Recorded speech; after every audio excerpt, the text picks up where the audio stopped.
Let's see if it stays this time.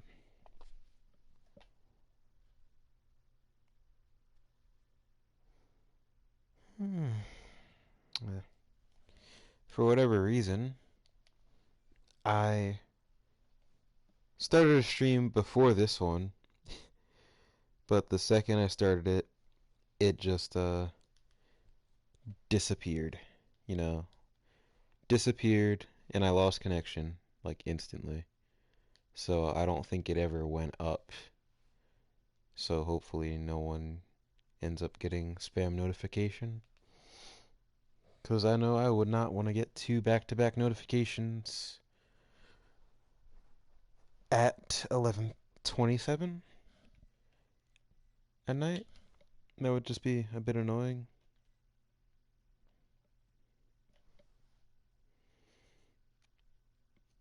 But I restarted the Bloodborne playthrough, mainly because I was bored and I just felt like it. And I don't feel like fighting some random NPC with no blood vials after a week almost.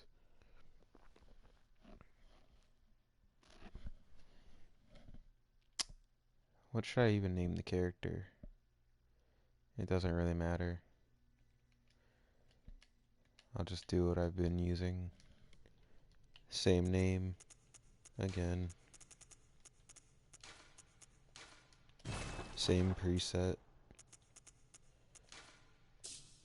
Not milk toast. Why doesn't it save the origin? Like, I feel like that would be something that's just automatically there. If you have a preset.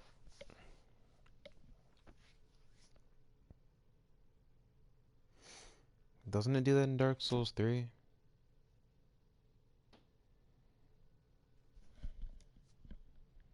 Or am I just making stuff up?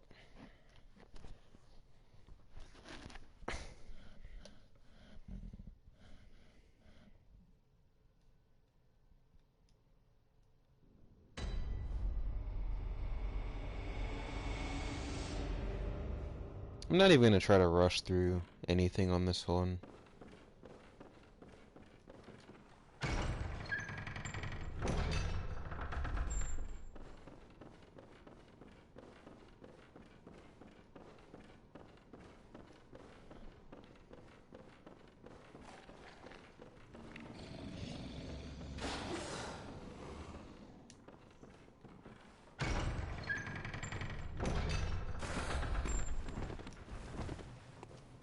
I just thought it would be nice to play this before going to bed.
Come on.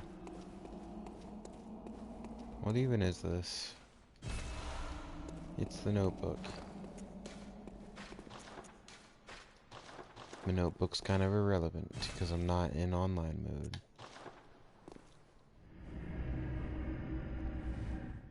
Specifically because of what just happened before I started the stream.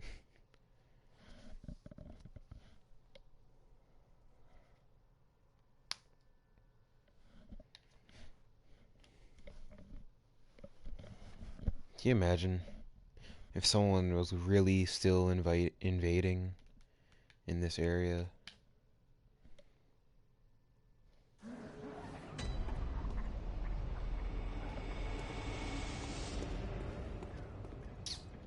I should have spawned at the clinic. It's gonna take longer just to go back to the dream and go back. So we'll just go down here and do it.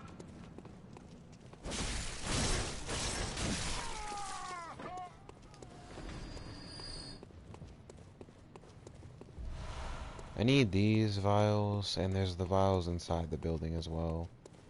And I may as well go ahead and kill the werewolf while I'm at it.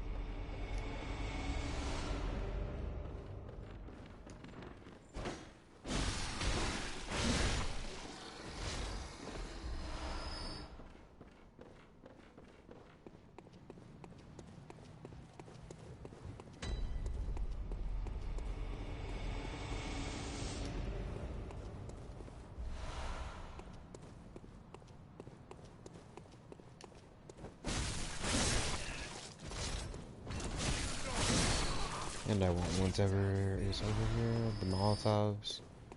That's good for Cleric Beast. It's okay for Gascoigne if you can hit him with it while he's turning into a werewolf. Or a beast, or whatever the hell.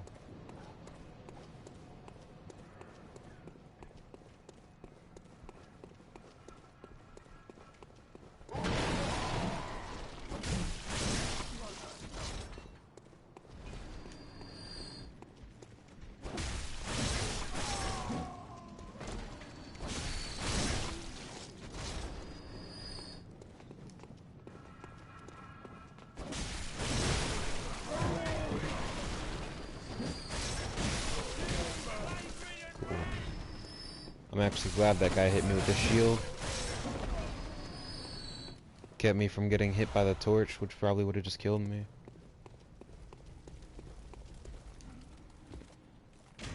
We'll go for that guy too. Just because we can.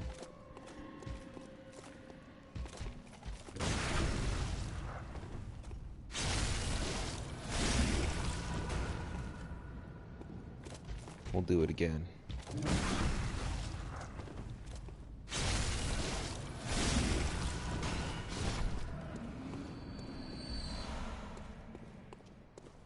Nice.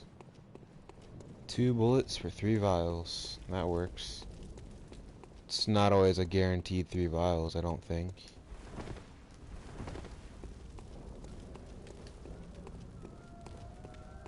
It's 3 more vials you could possibly have. I guess that's why it's good to just kill everything. I don't know how that second attack didn't hit him.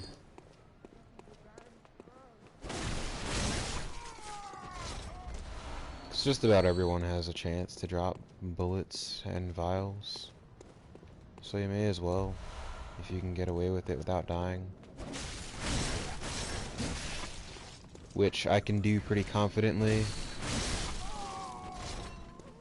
As long as they're not grouped up together or all do the same attack at once, because then you'll just get stun mucked and instantly die and look like a fool. That's happened before. I forgot about him for a second. Not only did I forget about him, but I could barely see him.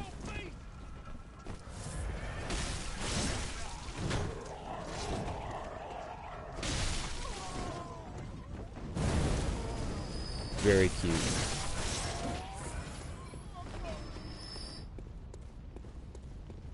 He hit me with this little tiki torch. It's great.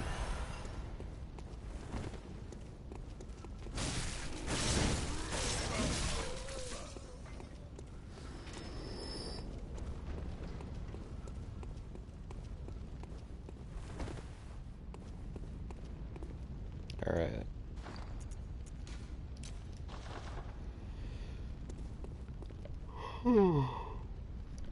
Well, this is where things get weird. Because it's either going to go really well. Well, there's no really point in explaining that. That's how everything in this game goes. I thought maybe I could go that way, but I guess I can't.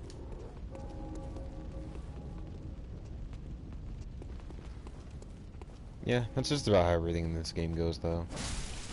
Really well or really poorly. There's never an in-between with anything. And is this like a water fountain or something? It looks like it, right? Like, I've never really taken the time to just stop and look around this place. Like, of course there's a bunch of gravestones and statues, but that's all over Yarnum. I never really realized that there was, like, water fountains, you know? Faucets, whatever these things are. Like, why is that so intricate? I don't know, this whole town is really pretty. They put a lot of detail into the stuff up there as well.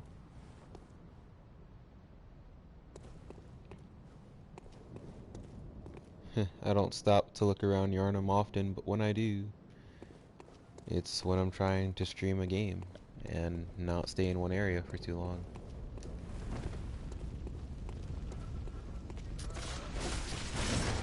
Oh.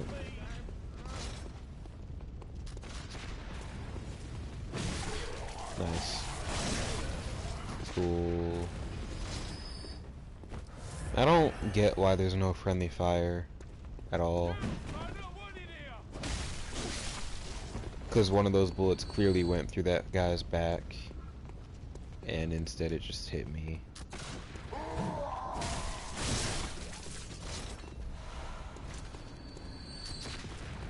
Because I think they have a few moments in, like...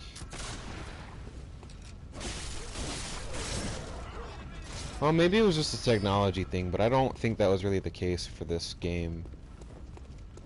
Because this game came out 2015, and then Dark Souls came out literally the next year. Dark Souls 3, that is.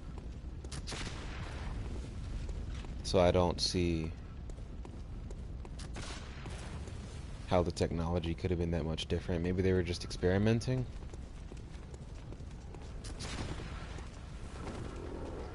But I really... No, I don't think that's the case at all. I think that's just not how the games were. Because, I mean, if people are turning into beasts, and then there's literal beasts around, you think the beasts wouldn't just go for humans. They would also fight each other. Because they're beasts. They're feral, you know? They're just blood hungry. Everything has blood in it, even other beasts. So I'm not too sure why they'd never fight each other. Maybe someone can explain that in a lore video. There's lore for everything.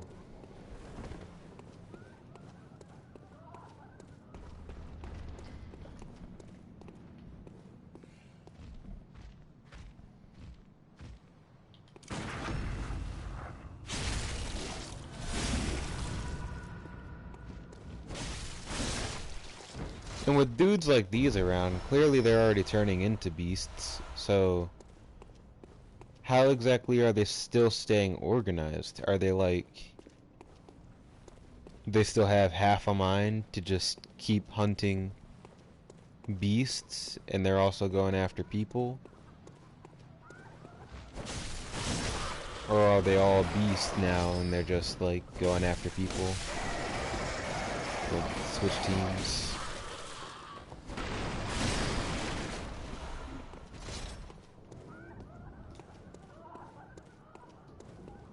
I don't know.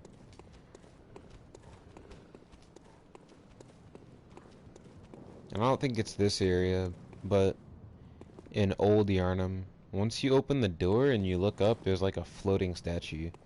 And that's never been fixed, and I don't know why. It's not even like an insight thing. There's no floating creature up there. It's just a floating statue that is rendered in. It doesn't matter how many times you delete the game and reinstall it, it will always be there.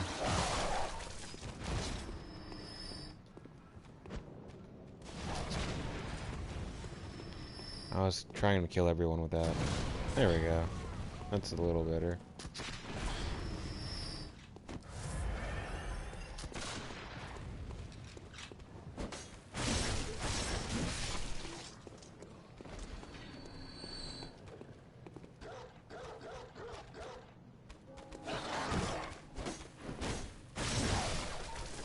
was close. Never underestimate the dogs.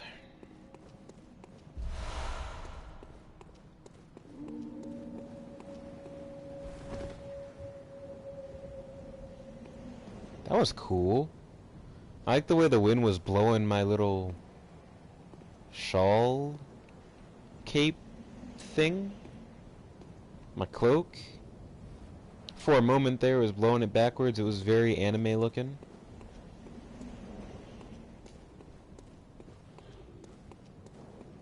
If I could eventually snag that clip, that very small moment, and then just... I think there's also a stone shard over here too as well. I always forget to grab it. But...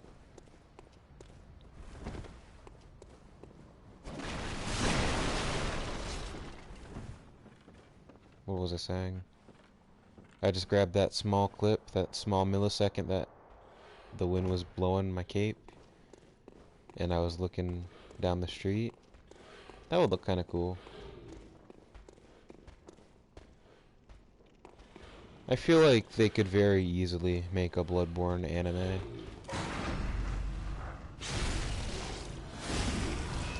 Then again, there's a lot of games they could easily make animes out of, but they just don't for whatever reason. Whether it be copyright or licensing, or just the owner straight up doesn't care for anime. Even still, like maybe a little fan-made side series would be cool.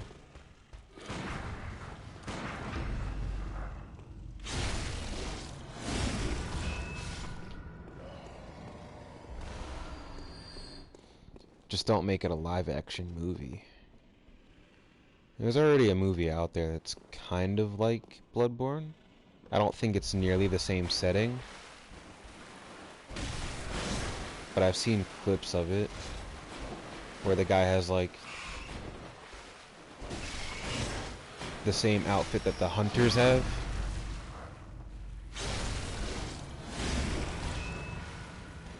And he also has the threaded cane.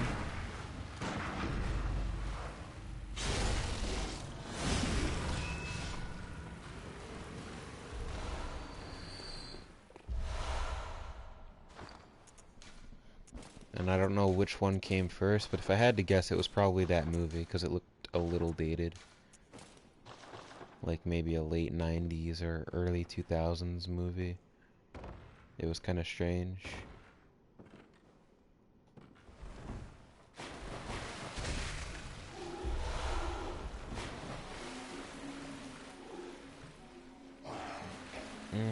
I don't really care to go get the Madman's Knowledge.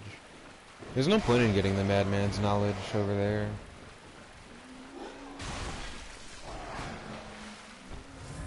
And I don't understand why encountering the first boss, the Cleric Beast, gives you 4 insight. Because I swear, when I first played this game, the very first time, and saw the Cleric Beast, it only gave you like at least 1 or 2 insight.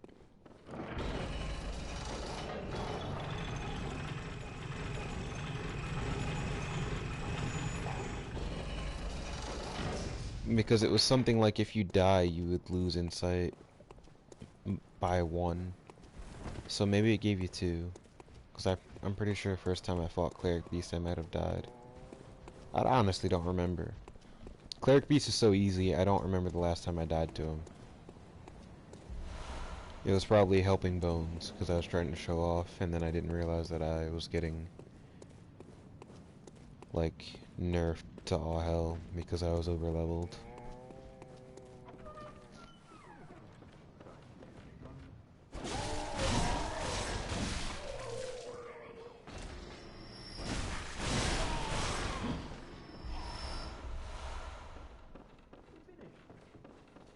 But I guess back on the topic of Bloodborne being an anime or a movie, it couldn't just be those things. Like, they could also do... Maybe they don't do it because they're afraid someone's gonna, like, sue them for the idea. Maybe that's the reason some people haven't done it. But, like, why? Why would you do that? Money, probably, sadly. But it's just like... Have you seen these games? You're practically already playing like a 3D anime. I already killed this guy, didn't I? The next step is literally going to be Code Vein. That's as close as you'll get to a Bloodborne anime.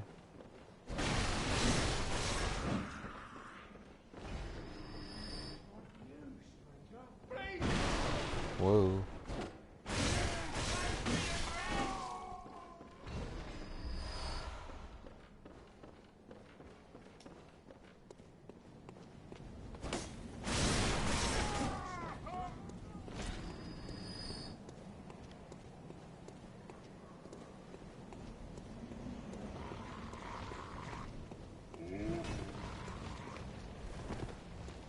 And I've already asked a few of my friends this, but, well, before I fight this boss, I guess I'll ask it.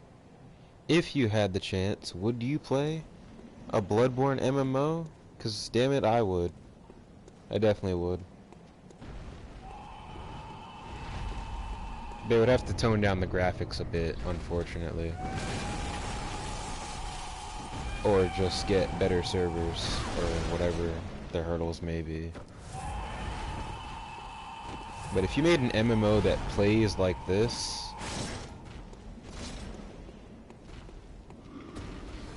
for Bloodborne or Dark Souls, you know?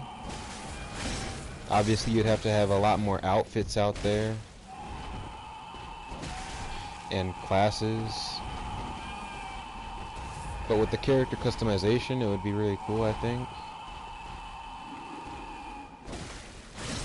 And you could have event bosses and like references to all the other games.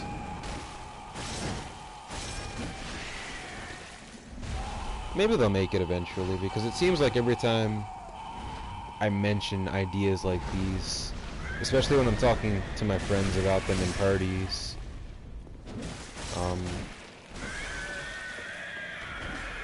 more often than not, for whatever strange reason, like a month or two later, they'll announce something similar to what we were just talking about.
Backs against the wall.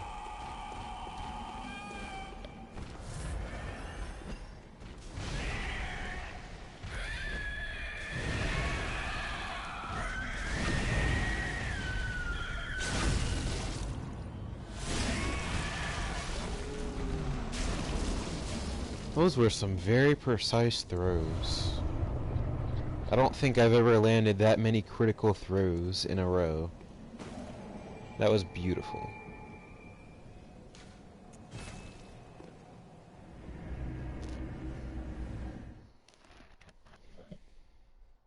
Oh, or maybe it gives you 4 because they want you to summon someone. It's like a little mini tutorial type thing.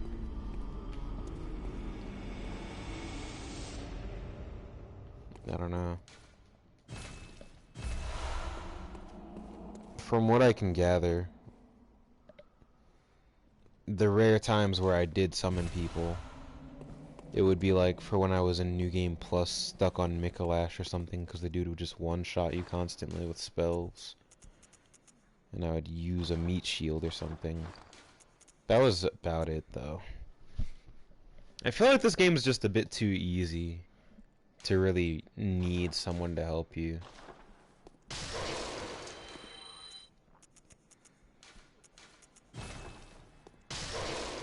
Like, if you go through the worst of the parts of this game by yourself for enough hours and then get used to it, you could easily just go through the entire game after that experience. Very well, let me. Because there's only a very small amount of areas that are, like, actually difficult. And from what I can remember, most of them are honestly just in the DLC.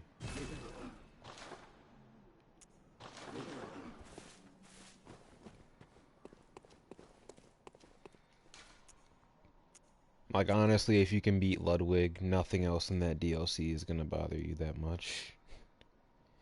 Maybe Maria, if you're trash at boss fights and don't know how to parry for whatever reason.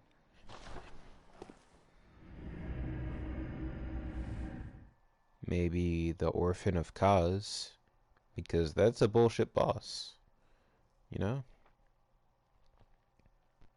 That's some nonsense. He has like this giant meat flab arm that just flies around the almost the damn entire map, unless you run away from him, as to where he'll just start casting magic at you.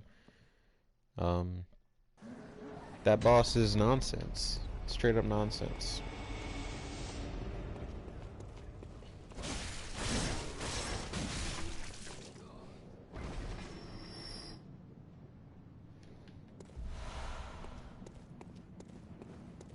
But yeah, like the hardest parts that I've ever experienced in this game are all in the DLC.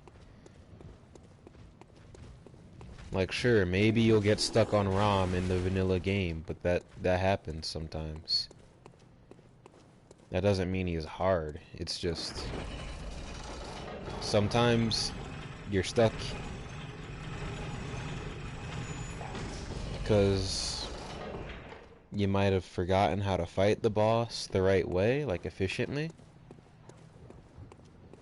You might be rusty.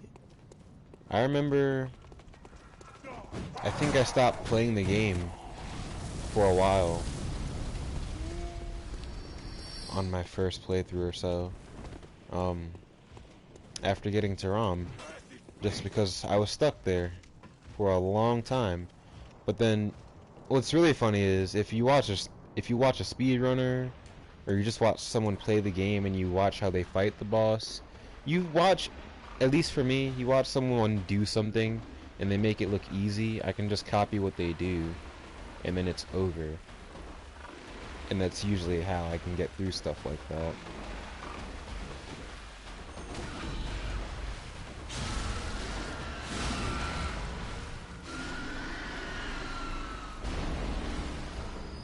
But to be completely honest, I think I said this last time I streamed.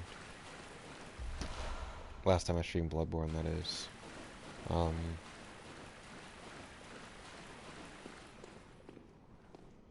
Everything after Vicar Amelia, like between Vicar Amelia, well, there's not really an order as to which you fight bosses after Vicar Amelia. Not entirely, so let's see. Fighting Rom is a drag. Fighting the shadows is boring, honestly. Like, sure, there's 3 of them, and they might hit you repeatedly, and of course you might die.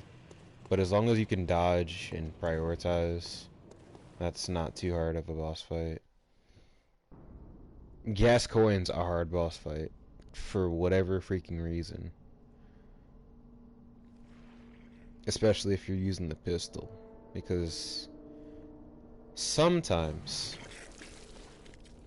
your bullets just don't seem to hit him, or he'll just spam gunshots at you, right? Or he'll just repeatedly do that jump attack when he's in beast form, and that will kill you no matter who you are.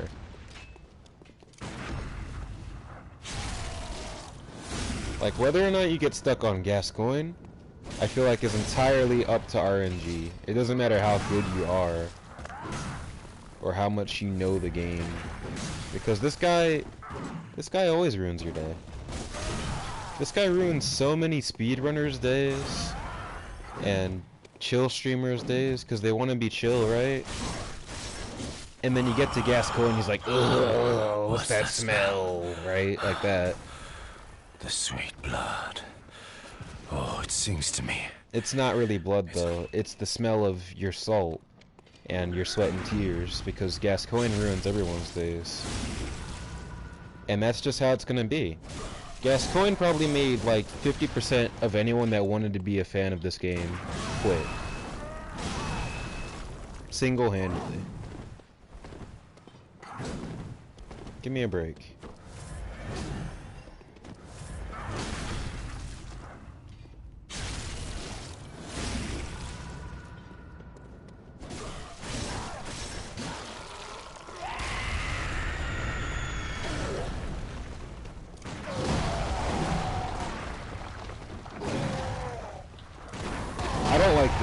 I don't like this at all. Oh god, bro. How did he jump through there? I got stuck. But yeah, see, it's like stuff like that.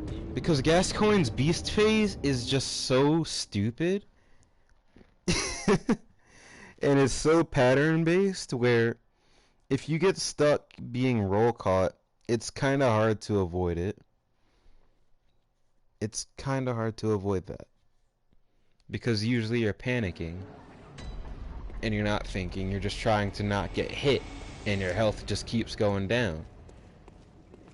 Logically speaking, if I wanted to beat him there, instead of trying to shoot him constantly, like I do because he's Gascoigne, and staggering him is satisfying, and that's an easier way of taking down a boss that moves a lot. When he gets to beast form, you're probably better off just running around,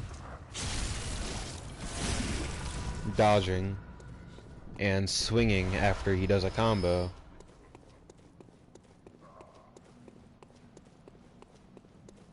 Because the second you try to back up and shoot, every time you back up, he's gonna jump at you. And even though I know that, like, even with that knowledge, you know, he still comes at you, and he still beats your ass. It doesn't matter how well anyone knows Gascoigne, he will ruin your day.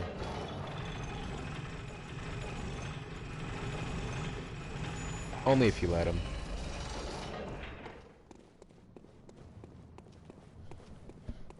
I'm kinda too tired right now to really care about how he just killed me there. But imagine being new to the game, right? And you get the boss low, and then you just die because he starts roll catching you to death. I'd be pissed. I'd never want to come back to it.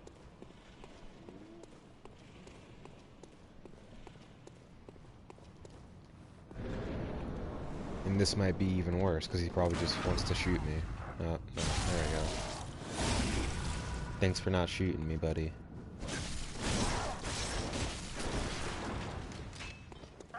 But I guess that randomness in movesets is also why I kind of like fighting Bloodborne bosses.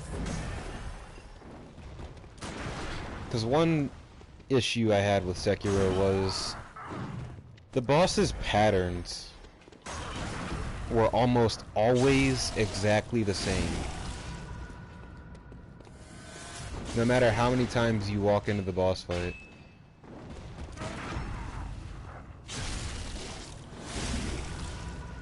Which I'm sure some people favor that. They're like, yeah, it's linear. It's supposed to be like that. You know, it's not random. He always does the same thing for everyone. But I hate that.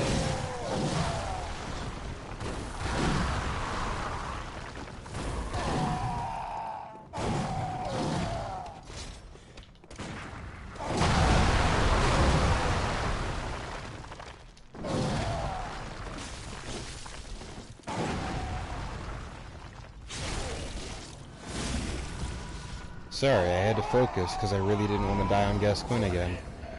But I honestly hate how pattern-based those guys are in Sekiro. Because when the boss is always doing the same thing, it becomes a pattern game, like a memory game. Like you're just going in there. It feels like Dance Dance Revolution, but with fighting. Like, you go in there and you just memorize a certain combo, a pattern, buttons to press. You know, it's not reactionary at all. You just go in there, you do the same exact thing, and you will probably kill that boss. Like, it wouldn't surprise me if there was a website out there that has the exact buttons you're supposed to push in order to beat certain bosses. Certain buttons and how long you're supposed to press them, how many times, you know? Like, there's just too many enemies in that game where it feels like a dance. You know, it's just like 1, 2, 3, 4, like that. It's just repetitive, and it was honestly kind of boring. Like, even when you get the patterns down and you're winning and you're destroying all the bosses, it's not enjoyable. Like, even after I beat a hard boss that I was struggling on in that game, it wasn't satisfying to me at all. Because it was just like, yeah, anyone would beat that boss if they fought him like 10 or 15 times and memorized the pattern. Like, that's not a hard thing to do at all.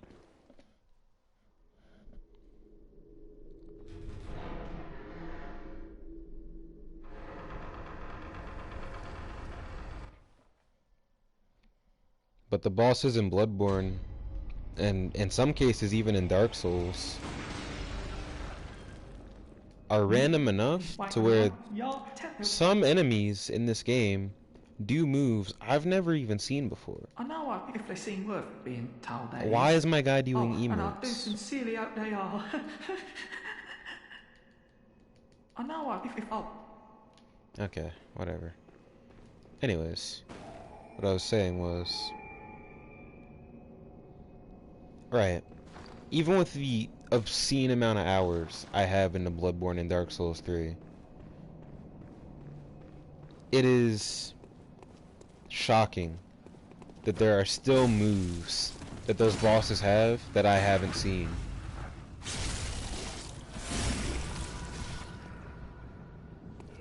Like, I had about 500 hours in Dark Souls 3 before I realized that the Crystal Sage could stab you with her rapier. Not just slash at you, stab you. Literally stab you, command grab you, pick you up,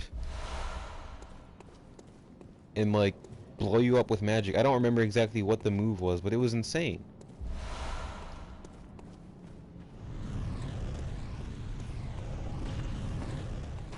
I think I was on like my 3rd playthrough when the Witch of Hemwick Charnel Lane finally used magic and actually hit me with it, and then went to come slice my throat.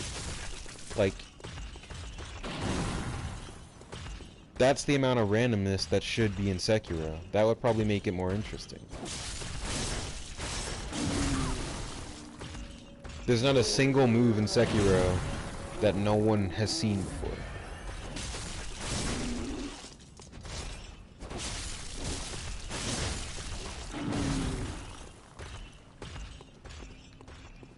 Like, if you went and bought Sekiro right now, got all the way through up to Genichiro,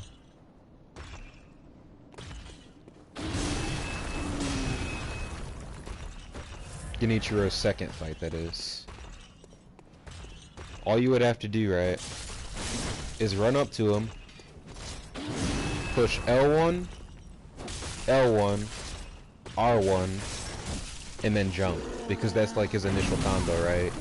He does like 2 slashes at you, and then he leaves one opening where you can hit him, and then he does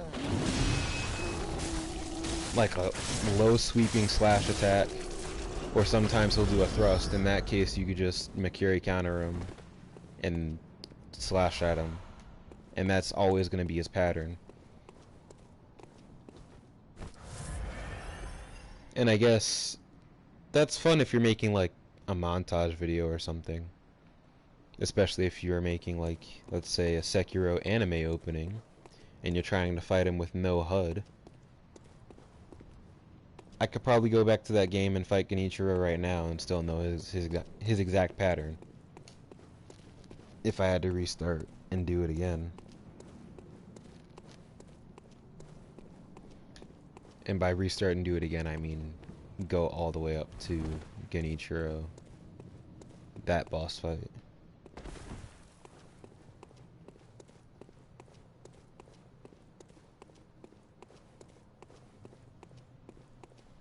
And then sometimes you don't even have to memorize the pattern.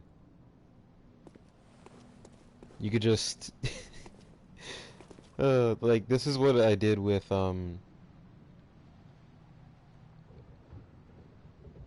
think I did it to Lady Butterfly a couple of times, and Genichiro. I think it worked on Gyobu. No, Gyobu was the guy on the horse. No, it didn't work on him.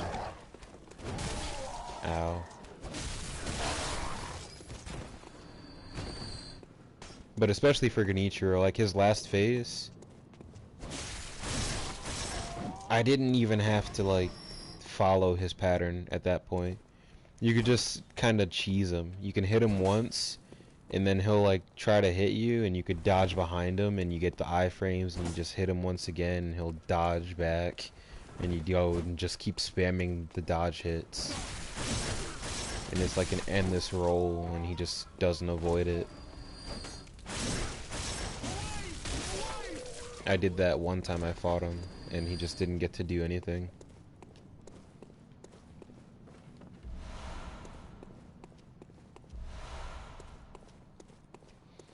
That also worked on Lady Butterfly. Her second phase. Not the first phase, because the first phase she's like jumping around and shit. But that game, it kind of disappoints me. I kind of wish I didn't spend $60 on that. Oh right, I didn't, because it was on sale. But still.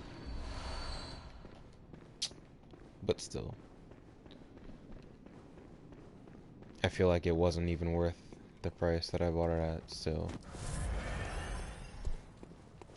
Like, I'd gladly go and give that to a GameStop for $2. That's how much that game is worth to me. I got very little enjoyment out of that.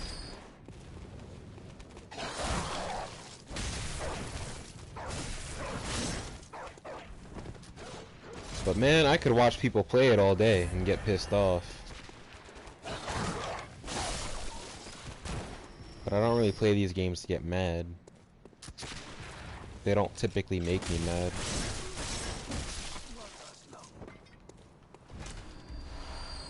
One, because they're not entirely rage-inducing, it's just a learning experience. And two, I'm not very emotional, if you haven't noticed by now. I've been speaking mostly in the same tone since fighting Gascoigne. You're a slut. Oh, take this. Beast hunting. But yeah, I think I could just get away with playing these games before bed. Because it's honestly kind of calming. It's like...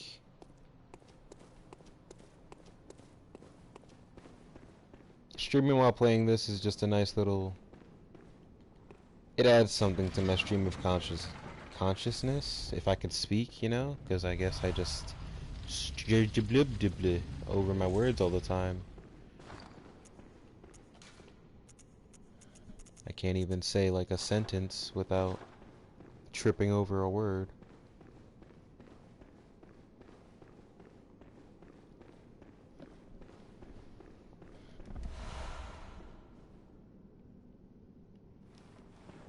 Just want to look at these statues real quick.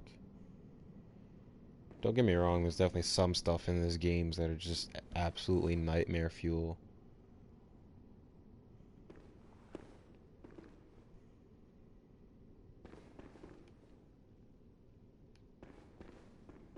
But I've never really taken the time to look around this room. I usually just walk straight through it. Now look at the detail, man.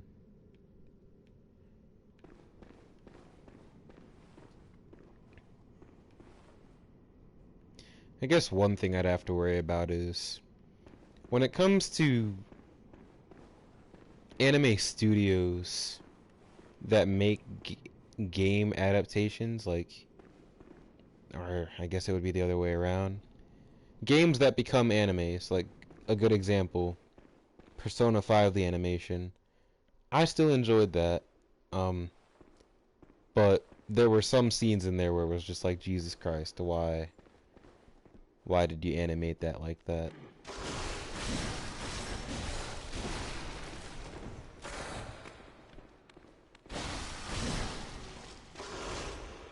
Like, the animation doesn't have to be great for me to enjoy something.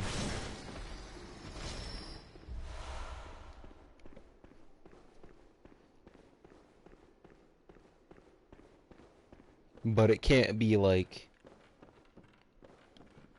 Berserk, CGI, Doodoo Land type bad. Because then that's just like, if I'm constantly looking at bad animation, that's just jarring. I'm not going to be able to focus on whatever the hell you're trying to tell me. But if it's only bad sometimes, then that's fine, you know?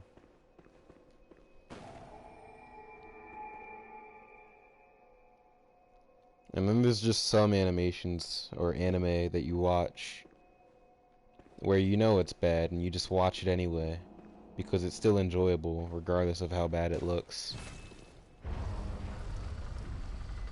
Like, a good example of that right now would be, yeah, see that statue, bro? I told you. It's just there. Like, that statue, it's weird. I swear it used to be higher up, but I don't know. It's always there.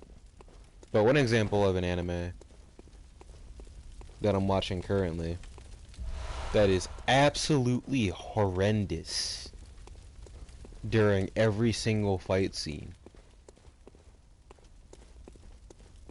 Like, this is some of the worst CGI I've ever seen. People were ragging on One Punch Man Season 2 for bad CGI at times. They've never seen anime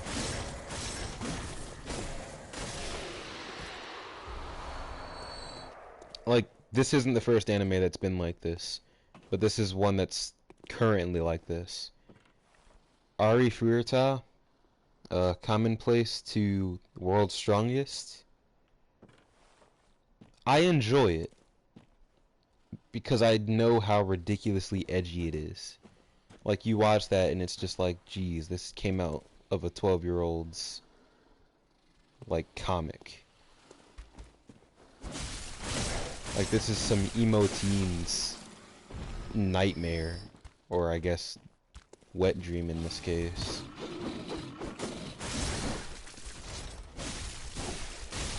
But I still enjoy it, you know? Like, it's ridiculous. Like, you got this character who there's nothing you can really do without making the comparison. Like, clearly this dude reminds anyone who's seen it of Kaneki. I don't know if there was a manga for this that came out before Tokyo Ghoul, but the character's hair goes from black to white, or maybe the hair was brown, and then the character gets red eyes. And out of nowhere, like, I know this is kind of spoilery, so if you care about this anime or manga, then just back out now. But for some reason, I get that he got betrayed, like, within the first episode, or so he thinks. He kind of just assumes. It looks like it was an honest mistake.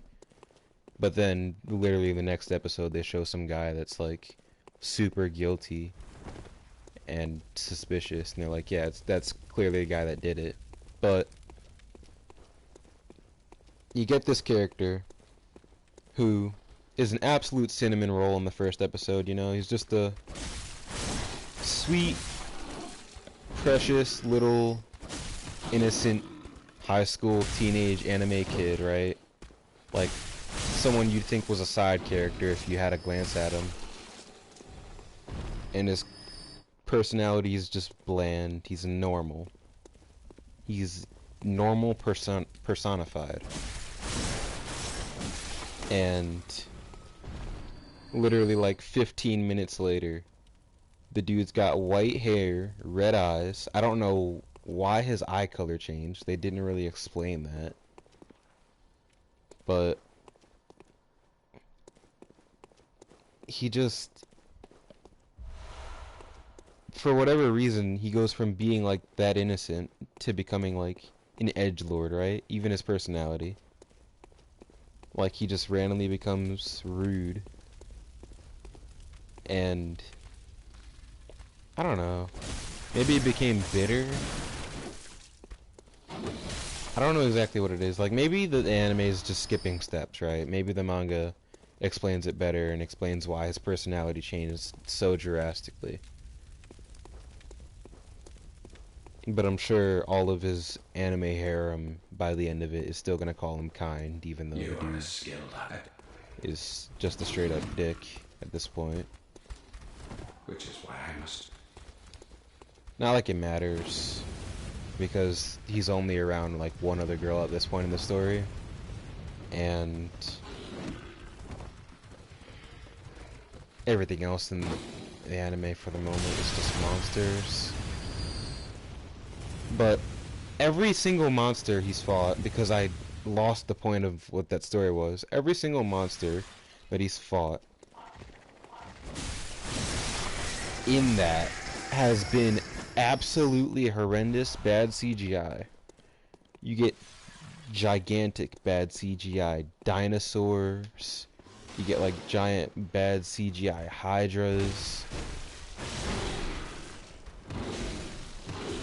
I'm gonna die here.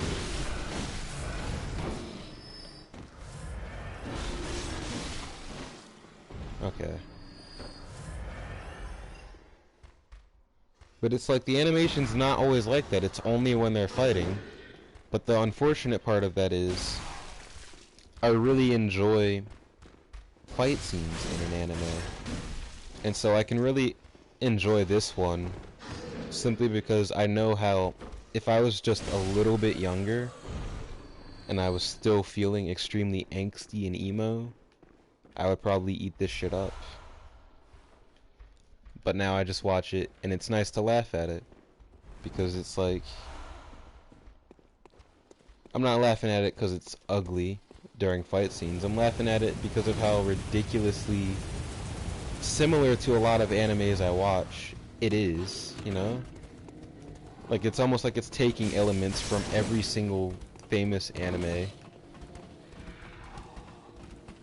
I guess that's not too surprising, because it's an isekai, or one of those where normal people from our world get transported to a fantasy world type thing. You know, so it's not surprising that it's a little cookie cutter. But you got the black hair turn into white hair, which is supposedly like Marie Antoinette syndrome. Bro, fall! I should think you still Whatever. have dreams. Well, the next time you dream, give some thought. I was just trying to copy someone, because right there, I saw a speedrunner the other day where he just ran at that guy and like did a single attack and he just fell. But I guess in my case, I'm just gonna have to shoot him off because I have shit luck. What was I even saying? Right. How this anime is like a little bit cookie cutter of everything. So you got the changing hair colors.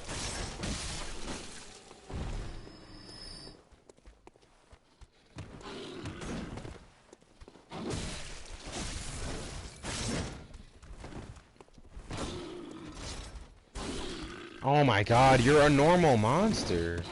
I'm just trying to talk to people, man. Can y'all? Man, you're mad because you're bald, okay? You're not even bald, actually. You just have, like, wraps over your head or something. You're ugly. You're mad because you're ugly. There you go.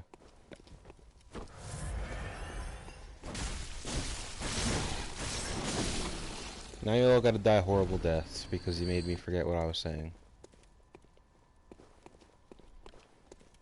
Let me just get down here. Let me go kill this guy and then I'll go back to what I was saying.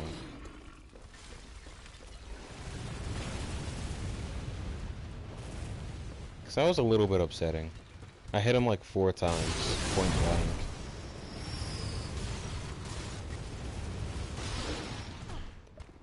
Oh, fuck off. Okay.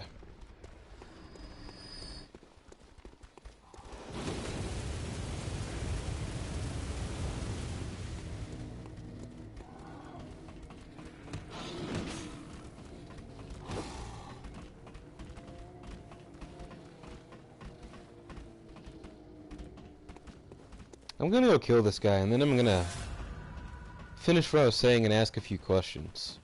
More anime related stuff, of course. I'm sorry if you're watching this and you're not an anime fan. But I have to go up here and do this.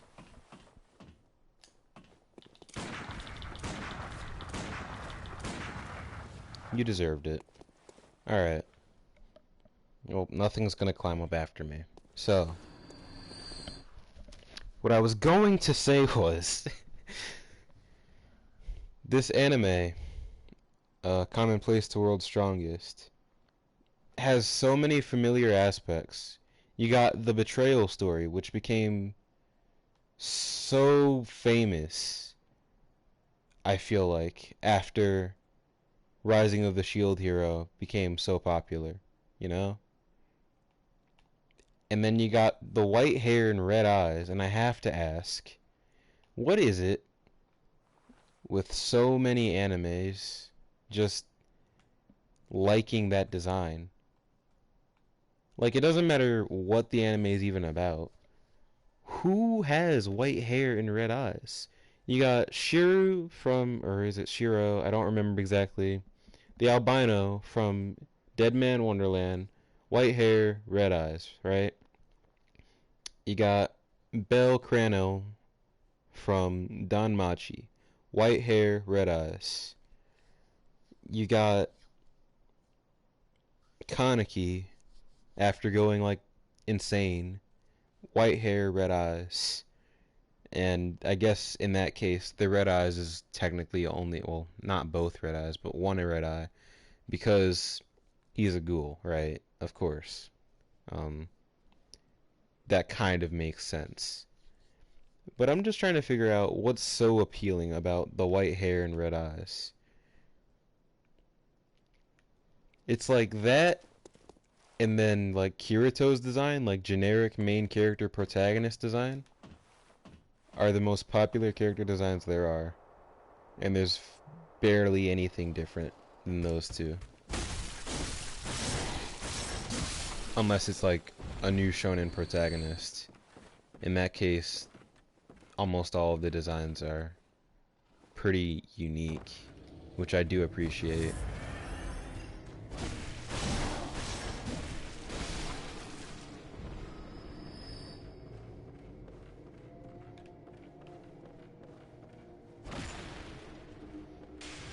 Like, could you imagine if Goku, Luffy, and Naruto all looked exactly the same? Because that's what it feels like when I watch new anime these days. The main characters in all of them are almost exactly the same looking. I don't mind for Danmachi or Tokyo Ghoul, really, because those are classics for me.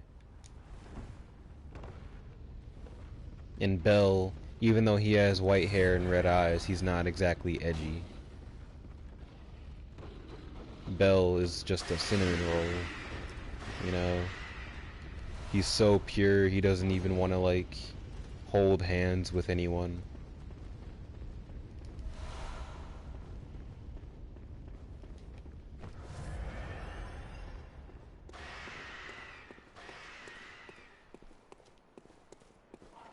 Like, I find that anime kind of amusing in the sense that the whole premise is it wrong to pick up girls in a dungeon? But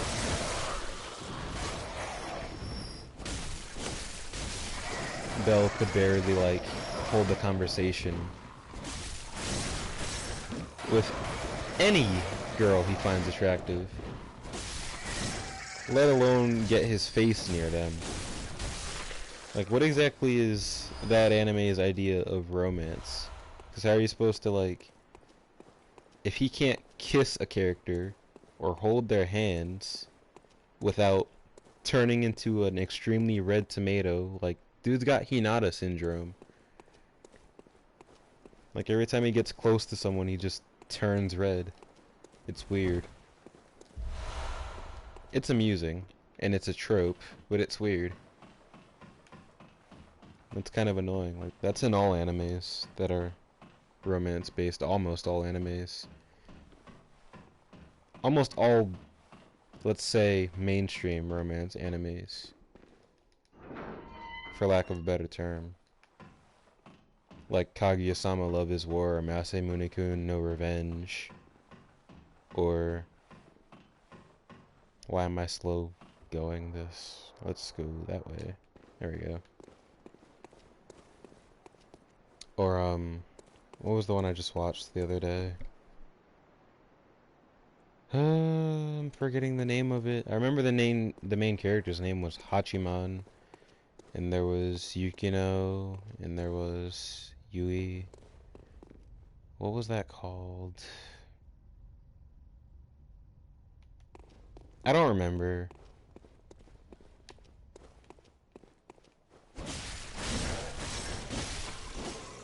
But it's like, if you're watching an anime for romance, more often than not, the mainstream ones, it's more comedy than romance.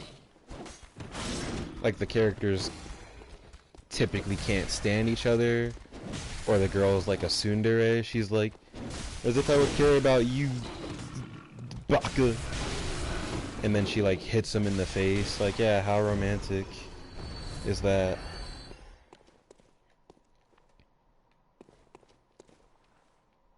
Domestic abuse. You know, like, she hits him with the goddamn shovel or something because she held hands with him for a moment. Or what used to be a trope for a while. I think it was around the same time Bloodborne came out. There were like a good 3 different animes where they all start off with the same scene. The guy opens the door, and there's a girl getting dressed, and then she slaps him. And then it cuts to, like, the sky, or the anime opening, you know? Like, that happens so often.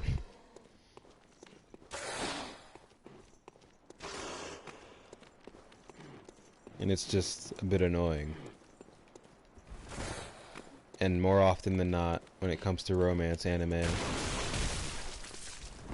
by the time you get to the end of that series, unless you read the manga, you will not see the slightest bit of romance happen with those characters in the anime.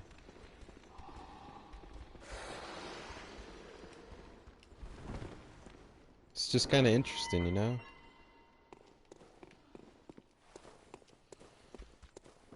But I guess the point isn't really to have romance, it's just... Those are like rom-coms. They're more comedy than anime. Or, comedy than anime? What? They're more comedy than romance. And how did I get here? From talking about doo-doo CGI to romance in animes? I don't know. I think I was talking about tropes or something. I don't care. Well, here's a few good recommendations if you're looking for animes where romance might actually happen between the characters and the characters are enjoyable, not just entertaining. Let's see. There's a few. There's a few. Just a few. But if I had to pick one,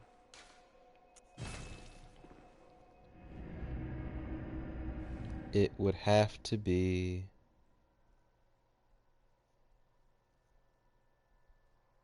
Bunny Girl Senpai. Haha. I almost forgot the name of it for a moment. Welcome. Very well. That's probably my favorite romance anime ever. And it's not one where the guy builds a harem. Although, if you saw all the endings, you'd probably assume so. But no, that's not the case. In Bunny Girl Senpai, naturally, the first scene, as you'd expect, would have something to do with a bunny girl, right? Farewell. And so, our main character is in the library, searching for a book, obviously, because it's a library. And he sees a strange girl walking around, staring in people's faces, wearing a bunny girl outfit. And I'm gonna just leave you with that. And you can try and guess where it goes from there. But that anime was very entertaining. It actually had romance. The comedy wasn't like slapstick. It wasn't tropish, you know? It's not like the guy's getting slapped in the face every single moment or anything like that. There weren't too many tsunderes. It was a little bit realistic, other than the puberty syndrome, which is the premise of the plot.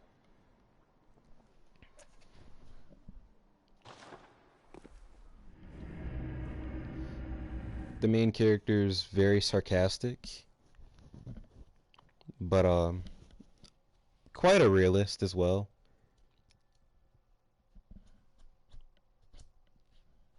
And at times he's very straightforward. And it was refreshing because there weren't a lot of animes that were like that. Like, I don't think I can quote any other anime where the main character says, "I want to be squished by those thighs." Like, there's even one scene where the dude gets into a fight with another student. And you know, he goes, makes it seem like he's gonna do fisticuffs, and then he goes straight, kicks the guy in the balls, and he's like, "Do you really think I was gonna give a student athlete a fair fight?" Because of course he wouldn't. He wouldn't win that. He's not trying to lose a fight, you know?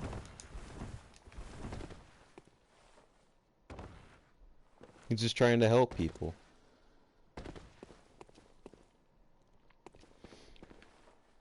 But it's unfortunate because animes like that are refreshing with sort of new plot premises, or at least unique ones, they don't really get second seasons that often, which sucks.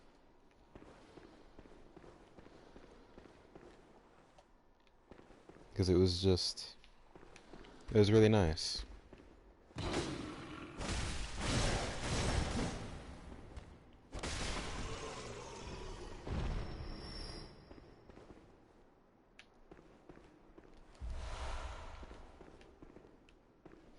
I feel like they should just make more animes where the main character is witty.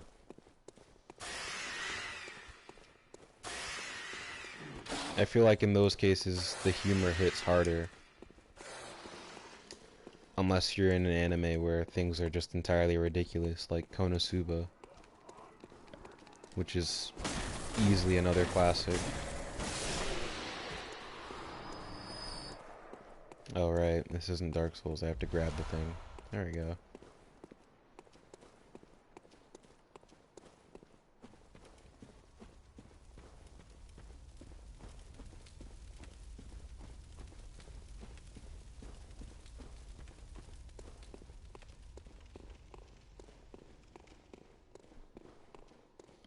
Like, I could watch Konosuba 3 times over in the span of a week and I'd still be amused by every single joke in that god awful.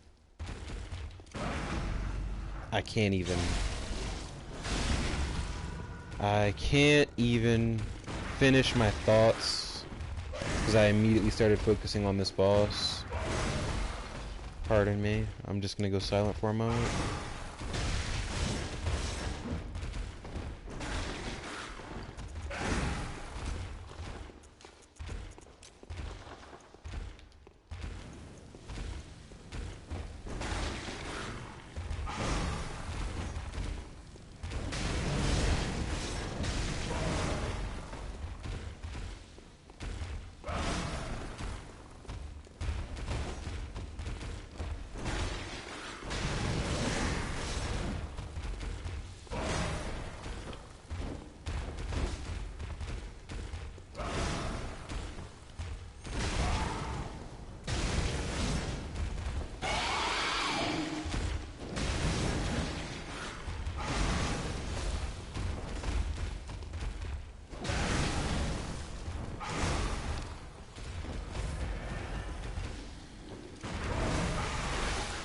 I'm dead. That's fine. I'm not even gonna try. There's not even enough frames to really put an antidote on when that happens, which is fine. I didn't have a chance to waste any heals. And I forgot where I was going with whatever I was talking about, so I think it was something to do with Konosuba and how I could watch that an infinite amount of times and still be amused.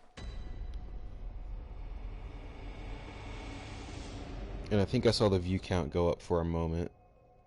So, hello, new person that is viewing the stream. Hope you're enjoying.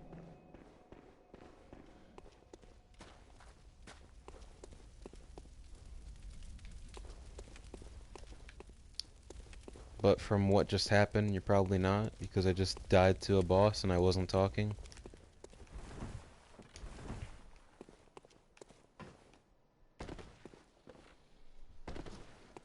But I guess since I forgot my train of thought, I could talk about something else entirely. I could talk about how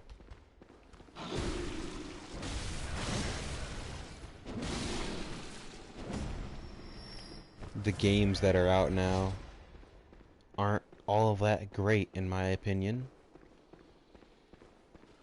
The games that are coming out in the foreseeable future are not ones that I'm really looking forward to. I mean, you got Pokemon Sword and Shield for the Nintendo DS, and you got Code Vein for the PS4, and maybe that one DLC for Monster Hunter, and that's about it. Maybe Shadowkeep for Destiny, and that's a strong maybe, like, doubtful, honestly. Other than that, there's nothing I am looking forward to gaming-wise this year in the slightest, which is really sad, and that hasn't really happened to me before for about as long as I can remember. I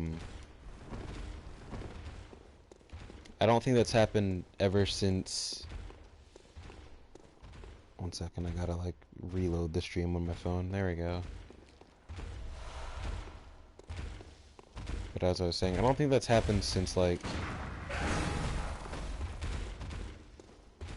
the late PS3 days. Like, I don't enjoy playing Call of Duty anymore.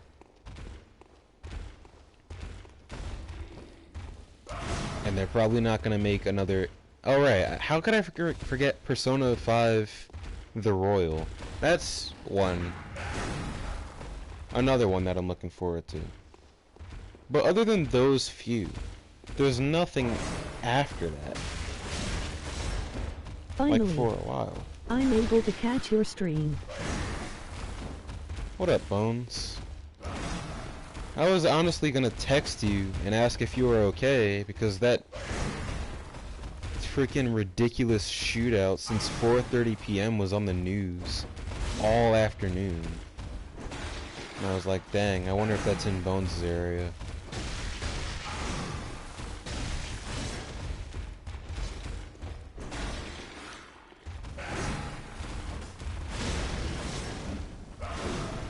But it's good to see that you are very alive and very well. Or maybe you're sick, I'm not sure.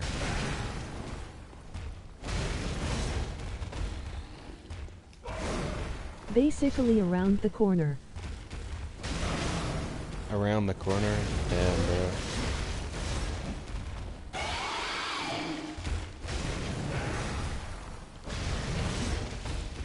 Shit, they probably didn't have to tell you twice to stay inside, right? I guess that's just the first time it appeared on the news, because from what I can remember, that kind of stuff happens weekly around the area.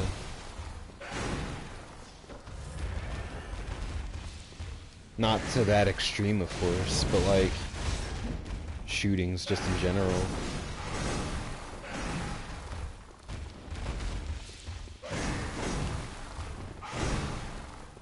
Oh God, dude.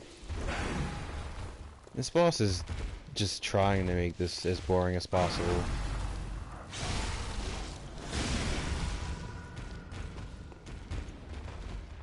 Yeah, nah, not cops getting shot up.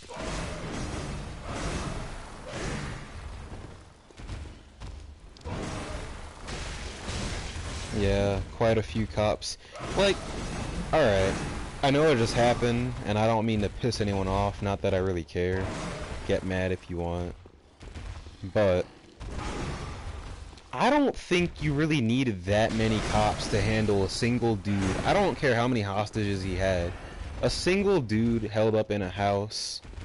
I feel like a single SWAT team could have handled that. They had like the entire state's force just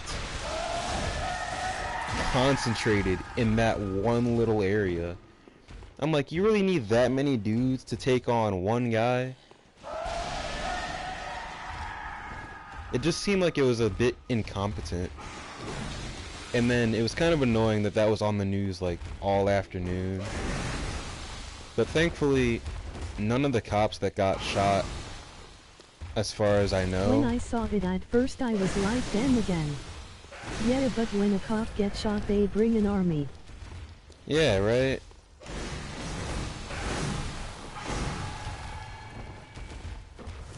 That's true. They do tend to do that. It was like, for a moment it was just like, damn dude, who's supposed to be watching the rest of the city if you got the whole force right here? But I mean, at the same time, I'm just kind of glad that if this boss could stop for a moment, that would be cool. Like, he's going full monkey mode right now. I can't even think straight. Jesus Christ, dude. He just phased through the wall.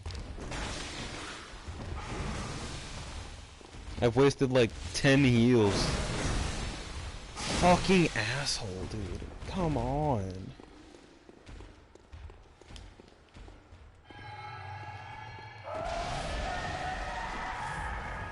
Alright, watch this. Now he's gonna die, or I'm just gonna quit. One of the two.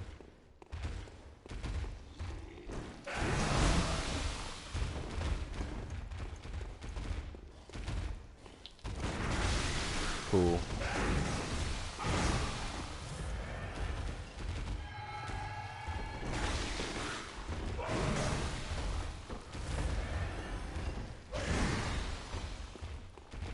I'll continue talking after I kill this guy. You'll have to remind me what I was talking about.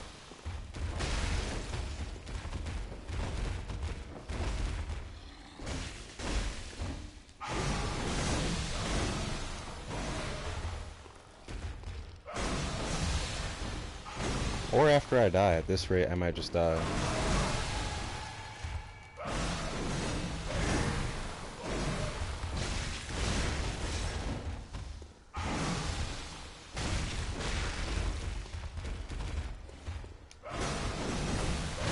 Yeah, I'm dead.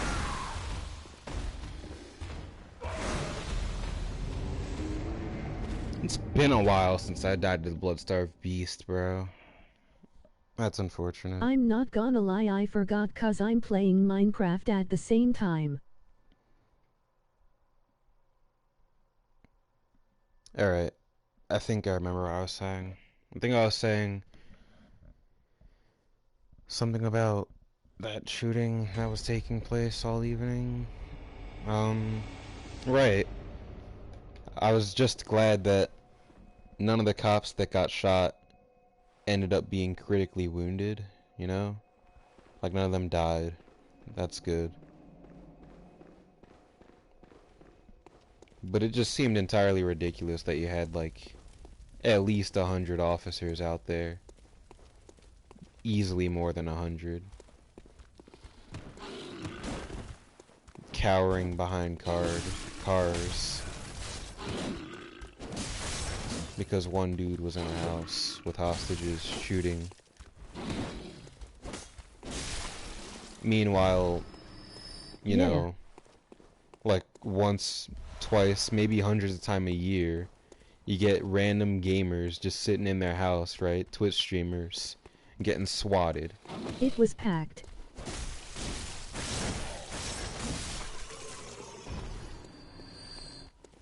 Well, I guess the difference in those scenarios is when SWAT teams are going after Twitch streamers, they're not really up against anything. They just think there might be a threat. But I guess in the actual scenario, in case there is a threat, you need the whole damn state. Which is just strange. I don't know. It just seemed a bit silly.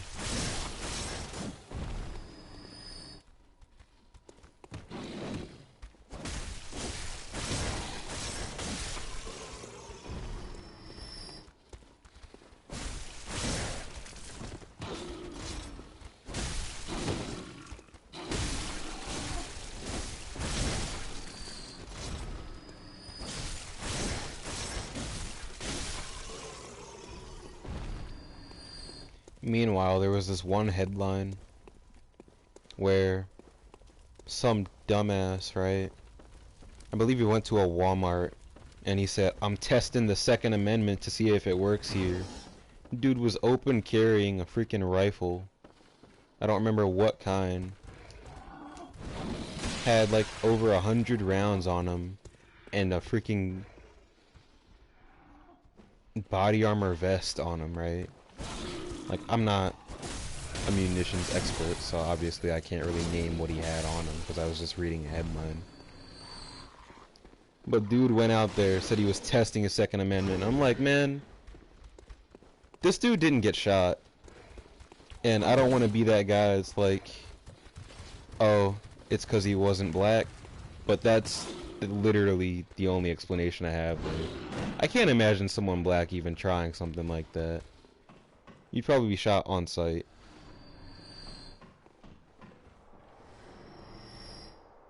Especially after what just happened, like literally a week ago. I agree.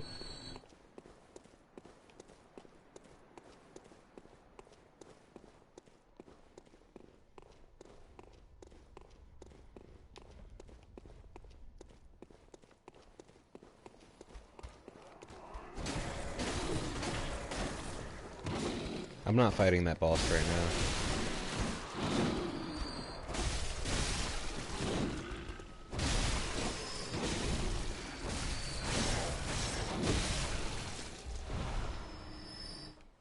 Okay, there we go. Yeah, I'm not fighting that boss right now. I'm just gonna get some blood echoes. Souls. Fuck it. I'm calling them souls now. I used to hate it Back when I only played Bloodborne before Dark Souls came out, and they were calling them Souls. I'm like, they're Blood Echoes, you nerd, but it's Souls. I'm gonna get Souls. I'm just gonna go back to the dream, upgrade my weapon, and then maybe, like, I don't know, level up. I don't think I have enough for that.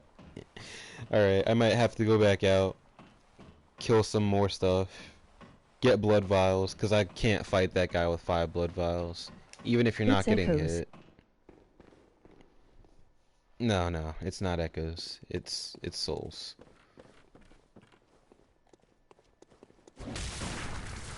Go back to the nightmare. The nightmare.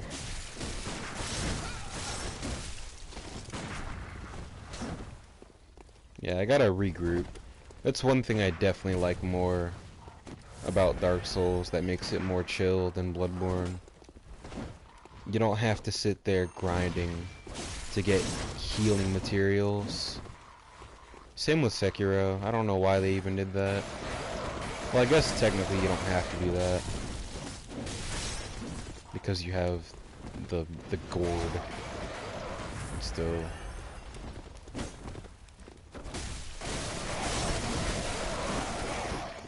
When it comes to features and game technology, Dark Souls probably has those two beat.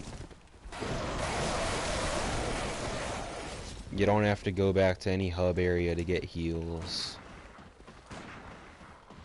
or all that nonsense. You just go sit down at a bonfire.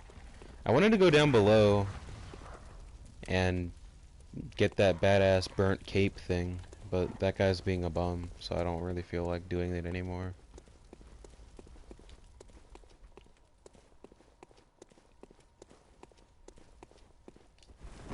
Like, if I had to guess, Bloodborne and Sekiro run off the same exact engine. If there even is an engine.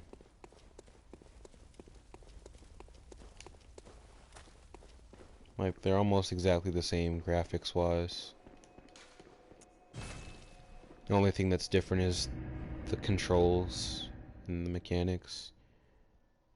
Sekiro is basically like Bloodborne, but garbage. And you can jump.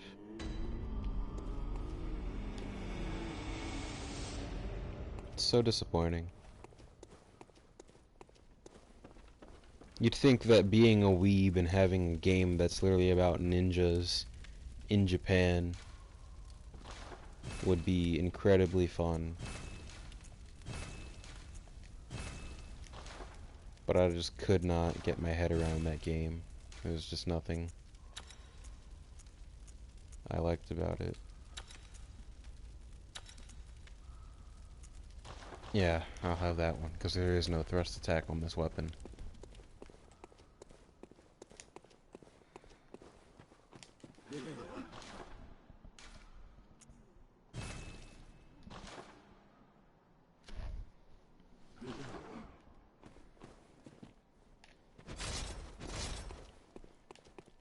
Alright.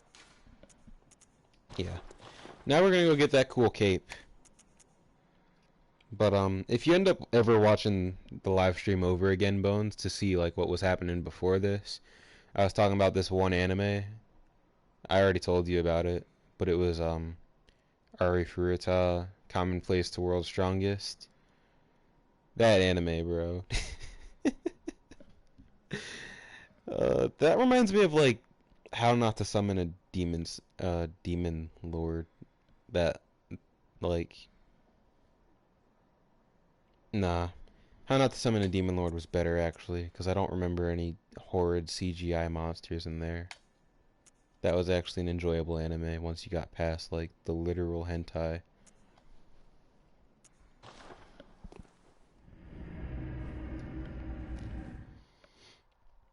But Ari Furuta is like How Not to Summon a Demon Lord. Except it's Naofumi. And, it's Naofumi that's not really sarcastic or funny. He's just, like, edgy as hell, you know?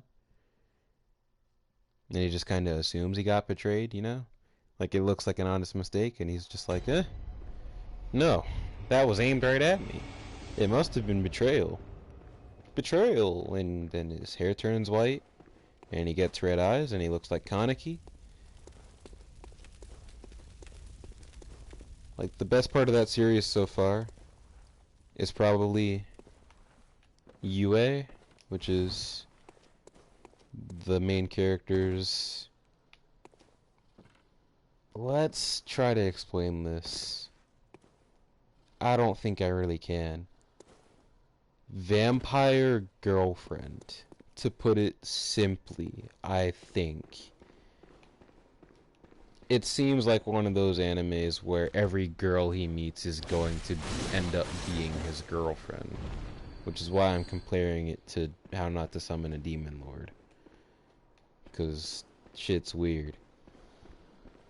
And then, from what I've seen so far, outfit-wise, and just from what's in the anime so far, it seems very much like How Not to Summon a Demon Lord. Tons of nudity, and if I could just stop getting distracted by these things for 1 second, that would be great. I think that's honestly another one. Is the main character in How Not to Summon a Demon Lord also... LOL, not surprising, they always gotta have some harem. Yeah, like, it's strange. I was on a whole rant about that earlier. I was just talking about how strange anime tropes are when it comes to certain genres.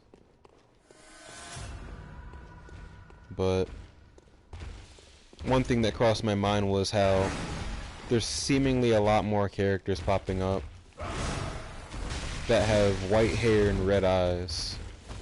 Because you got Kaneki, you got Belle, you got the dude from Arifureta.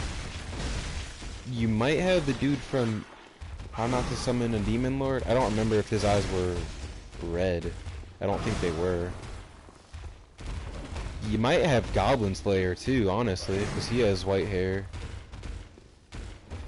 And then he has that glowing red eye.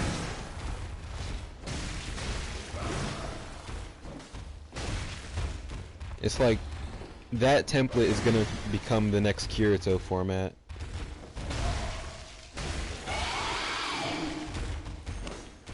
God dang it.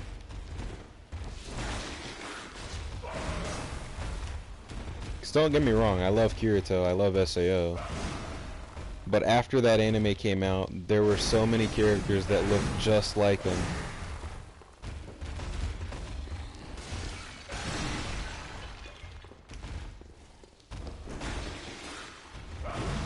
And now I have to stop talking again because I don't want to get touched.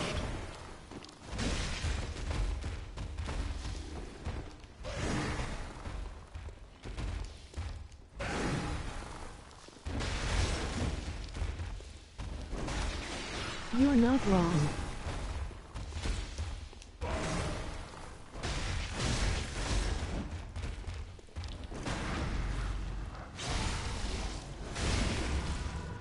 Okay, so that means the first time I died, I shouldn't have died. I think my bullet just missed or something. No, it was a different move altogether, because I shot him again, and it just didn't work. Or maybe my timing was off. I'm not sure. I'm starting to learn more and more that I really don't like this boss fight. Like, I'm looking at him, and he's just glitching through walls. He's gonna explode. Yeah, there he goes.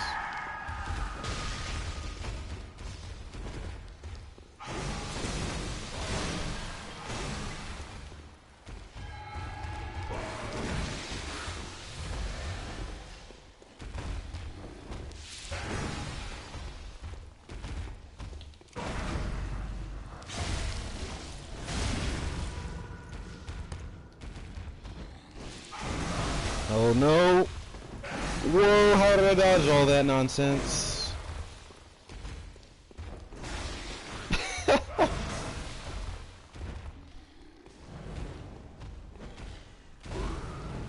Eat up, you blood-starved bitch.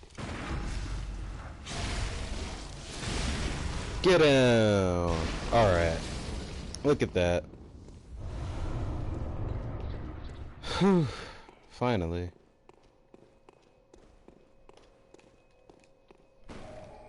I don't even like this area.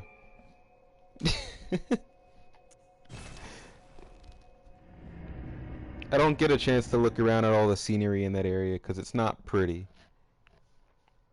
And everything wants to kill you.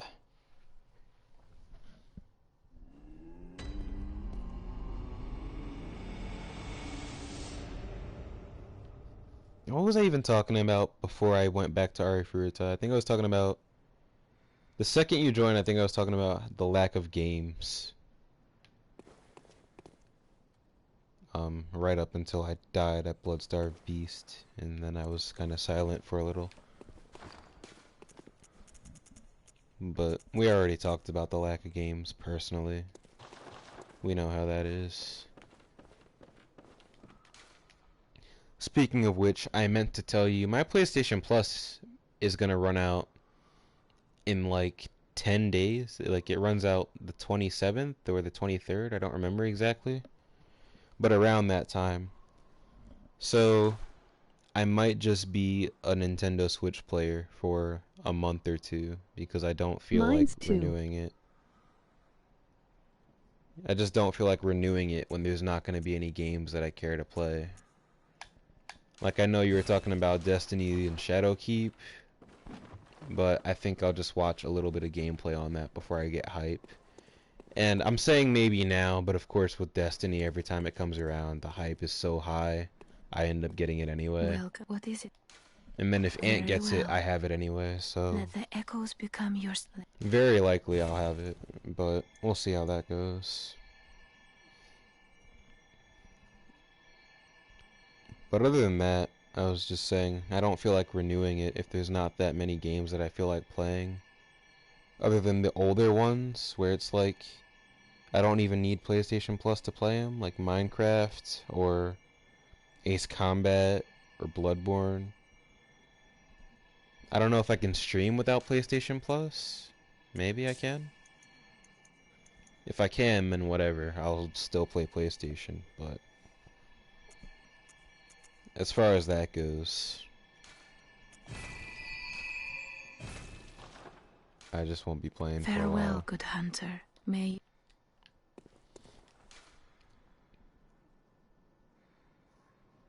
And I think I told Ivana, because I was in one of her streams, but tomorrow I'll be going to Amsterdam. Tomorrow afternoon. The flight takes off at 5 p.m., but I'll be a bit busy tomorrow, so I won't exactly be on. Which is why, it's part of the reason I'm streaming now. I guess I just kind of want to be tired for tomorrow. Where's the next place? Cathedral World, right? Alright.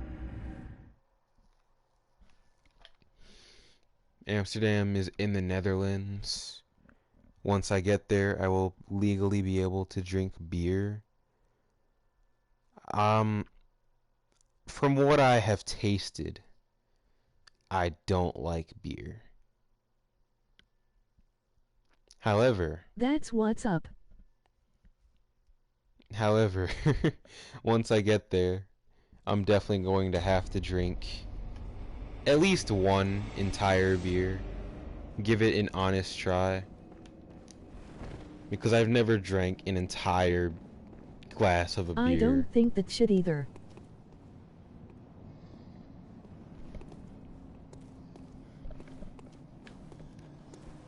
Like...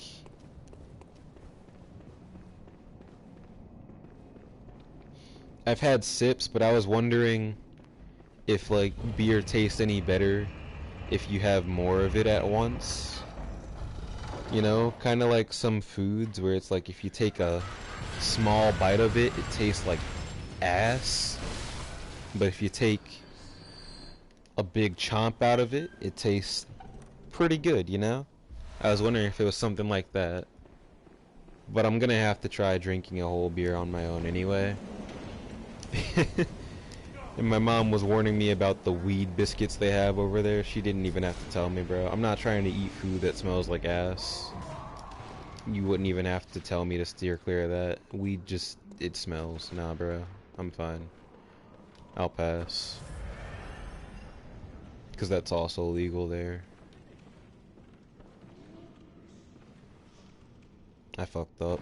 I didn't fuck up. But I mainly wanted to just go there because it was one of the places my dad had promised me that he would take me to, number one.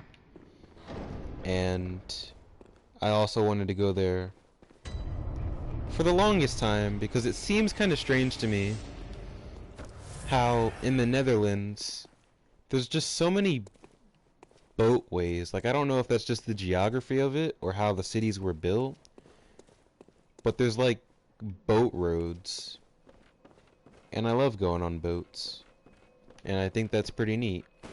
And I also like the architecture, so I think I'll take a few pictures and put them on Instagram for you guys to see. And that'll be nice. And the weather's better over there too. It's not hot as hell. It's like gonna be in the 60s and raining the entire time, which is perfect. That's the exact kind of weather I love. So, it should be fun.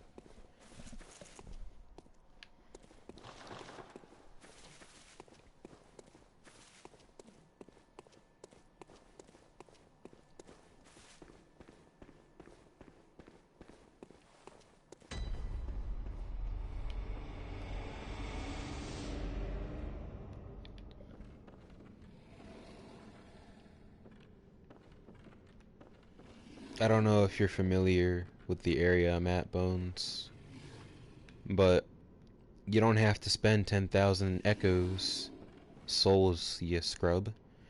You don't have to spend them to get to Vicar Amelia. You can go all the way down here. Holy shit, he cast fire magic. See? Out of all the times I've streamed this area, I don't think he's ever done that. I've seen him do it personally before, but I don't think I've ever got that on stream. Sounds like fun. Oh, Kid Snatcher, no! I've never seen that. Right? Like, that was some badass shit, bro. That's the kind of stuff that could easily make this an anime. Like, you give the studio that's doing Demon Slayer some Bloodborne content and have them make an anime. Like, if I had the money enough one day to, like, pay to have a studio do that, I definitely would.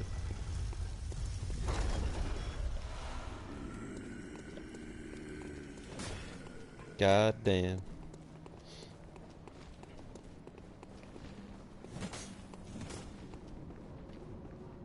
What was I even saying before that?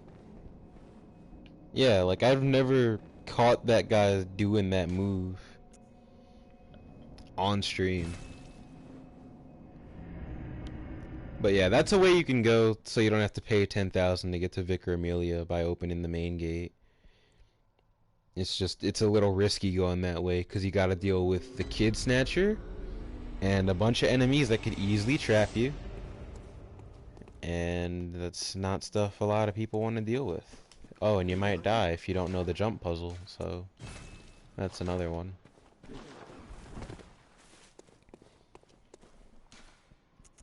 But I guess in that scenario, as someone used to say, you get what you pay for. So of course, going the way that's free is going to be more dangerous.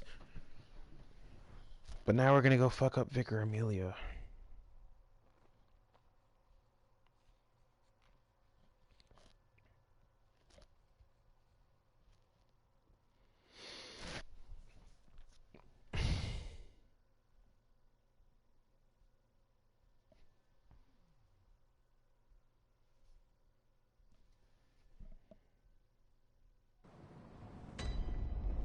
Alright.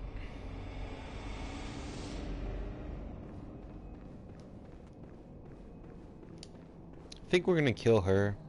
Then we're gonna go get our burnt cape. And then we're gonna go have some fun fighting.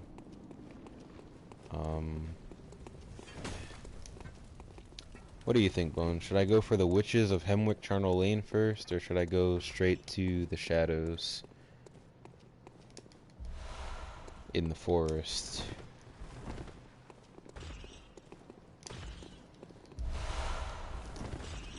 I thought he was gonna slap me with his scythe for a second.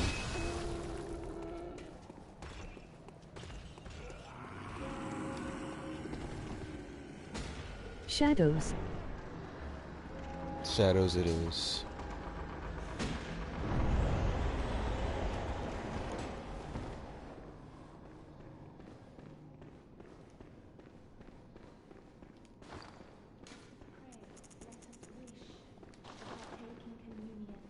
Speaking of Demon Slayer, bro, you really gotta get caught up on that. The last episode was honestly beautiful. I wasn't one of those weirdos that was on social media talking about how it made me cry, but it was definitely hype. I think that's one of the first times I've genuinely had goosebumps. Like, no exaggeration, actual goosebumps from watching an anime.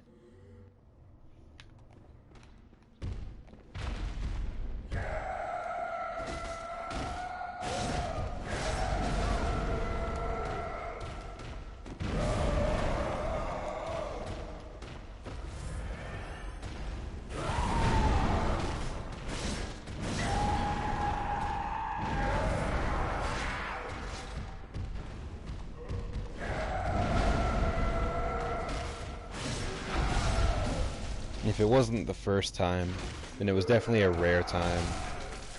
Because when you say something gives you goosebumps, I kind of have to laugh at myself, because I'm like, what do you mean? Because not a lot of things really give me goosebumps other than cold weather, you know? So it kind of seems like an exaggeration, but after that episode, I entirely get what you mean.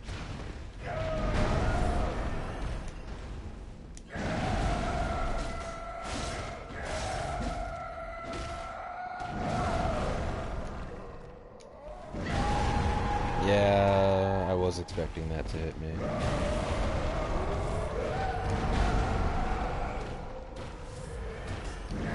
LOL.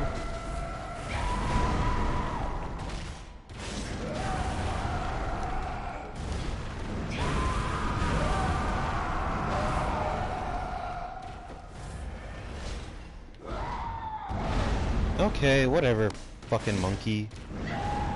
Jump around, slap me into the ground, do whatever you want. Just don't heal.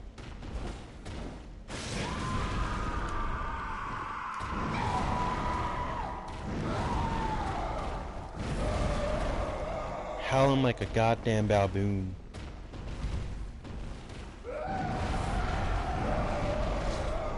Just not having a good go of this.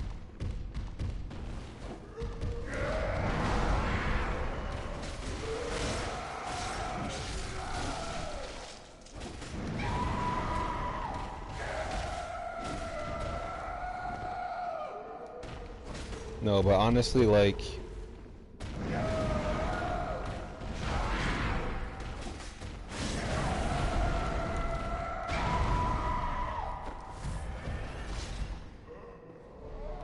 Alright, I knew she was gonna do it eventually. Do I have Numbing Mist on me? No, I never picked it up. Fine, I'll just let her heal.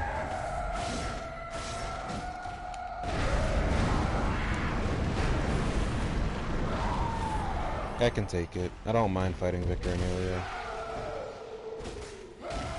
She just has weird hitboxes.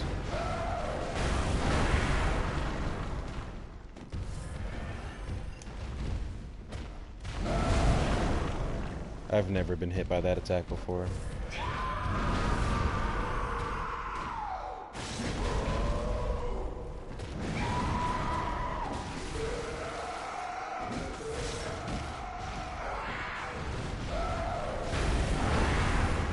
Look at her, bro. She's going crazy. She's going ape mode.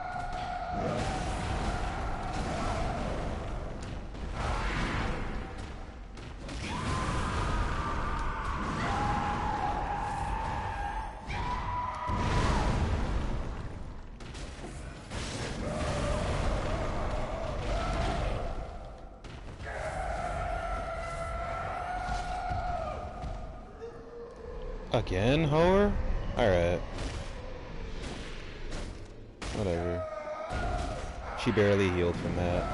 I did more damage than she healed. Thought you were Kirito or something? Thought you could heal more than I do damage?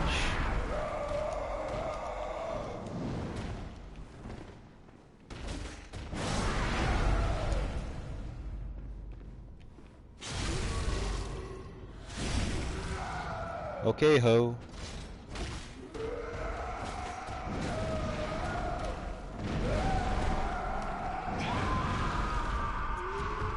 What am I doing?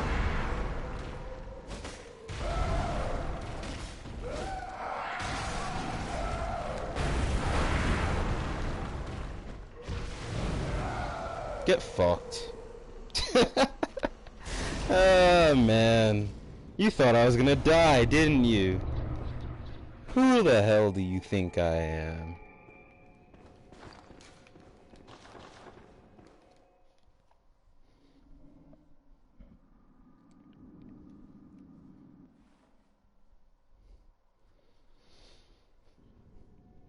No, I thought I was gonna die too, to be entirely honest.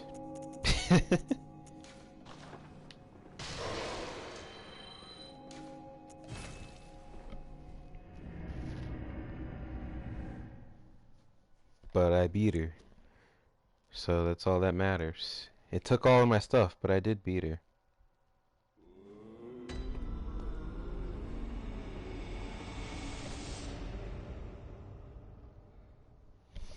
Alright. Welcome. What? I'm not Farewell. talking to you. I'm talking to the dudes on the ground. Jeez. So nosy. So vain. Welcome. What? Very well. Vicar Amelia had me so tilted. I thought that I can remember what I was going to say, but I guess I can't.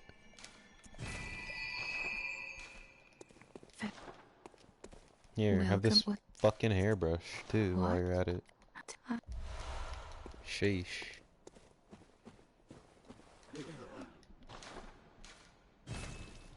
Yeah, cool. We bought a single blood vial, because of course we did. Going back to Old Yarnum, because I want that cape.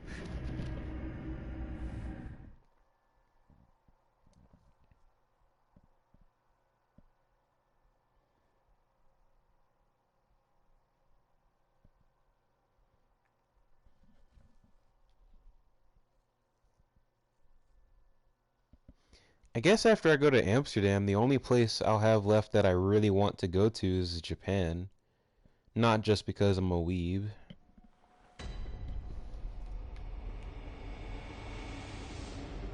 But because life seems very different there. Extremely different. It's such a weird place. And I don't mean just like Tokyo or the tourist spots. I mean like places all over Japan.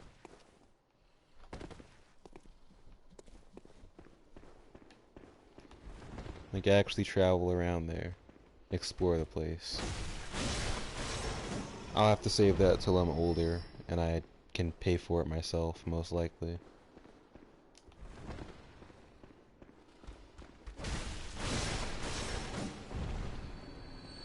Why did I come down here? This isn't where the cape is. I'm a dum-dum. Absolute dum-dum. I'll just use this. I only have 413 blood echoes. I've never used that item before.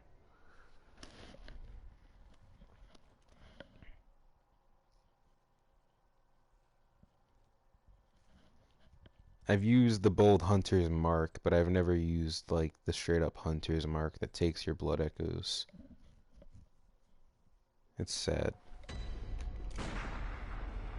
Cool.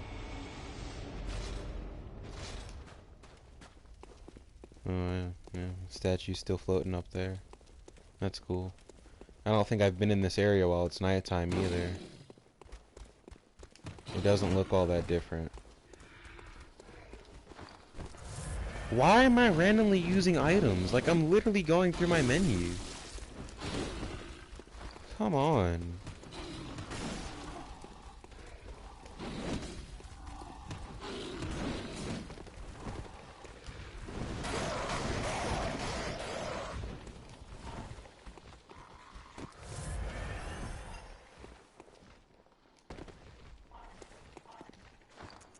We'll equip the torch. That'll be the end of this. I'm gonna go in here, get this cape, and then I'm gonna go kill the shadows. And then I might end it after that, because it's honestly getting late.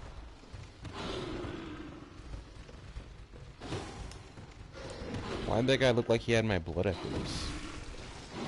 I didn't realize their eyes glowed in the dark, like blue.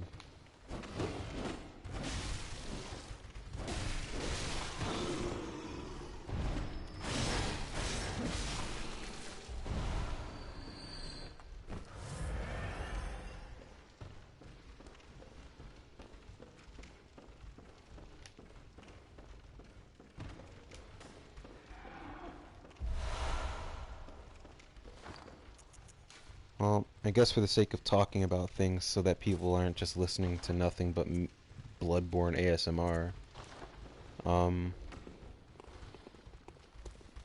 let's see. When it comes to watching anime, I'm basically already watching all of the new ones that are coming out. So, while waiting for those, I've been watching older ones that I haven't seen before, that kind of just slipped through the cracks, that are good, you know? They're good, and I just kind of missed them. I didn't see them. And I guess I need recommendations. I mean, I already know your recommendations. They'd probably be some weird shit or gay shit. It would either be like Your Lie in April, or straight up Food Wars, or fucking what was that other one called?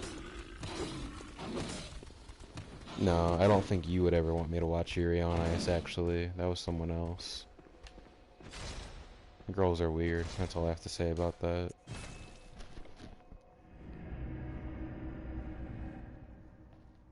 That's a hell no in my book.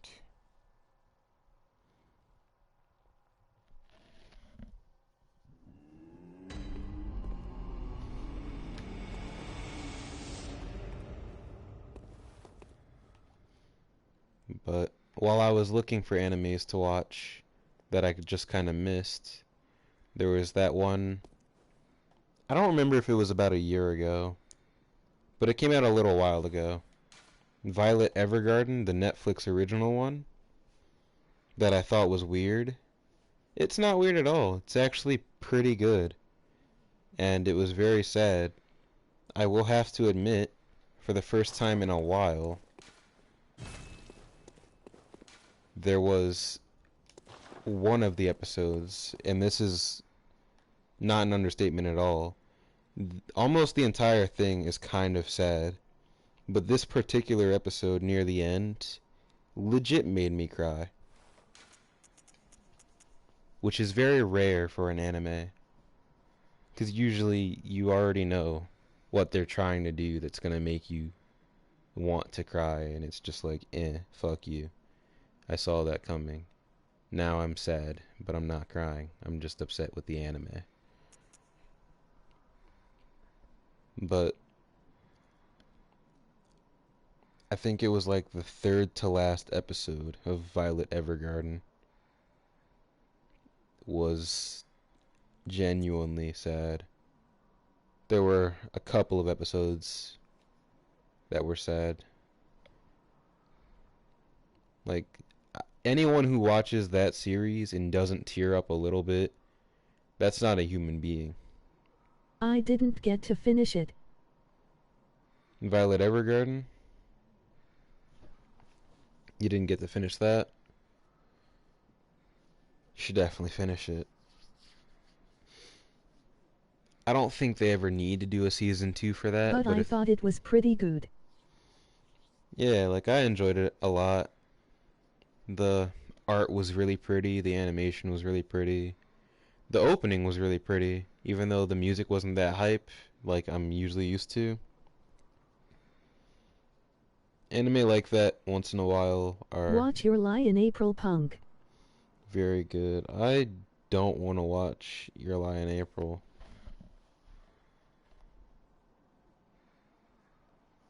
I don't I don't feel like it. I'm trying to think of where I'm supposed to go next. We're fighting the shadows, right? Grand Cathedral, I think. And then I have to run... Yeah, Grand Cathedral.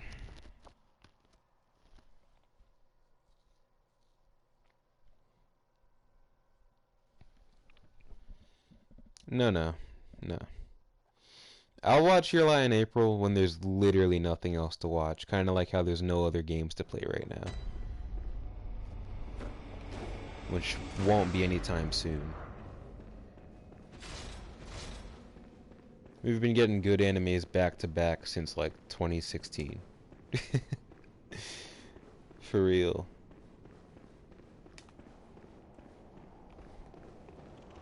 There's so many good animes out there right now, I don't know what we're gonna end up calling a classic 10 years from now.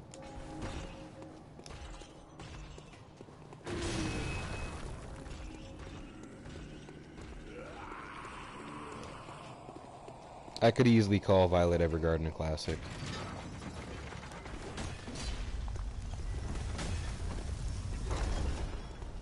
I could easily call Little Witch Academia a classic.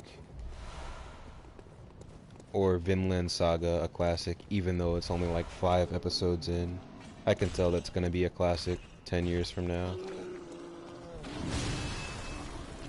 If it's not over 10 years from now.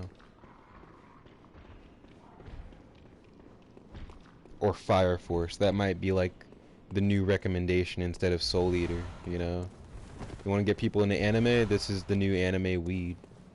Fire Force. Dr. Stone.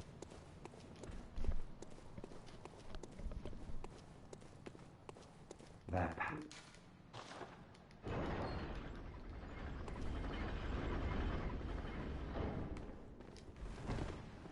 Even the weird side animes like Magical Senpai. Someone will see that as a classic.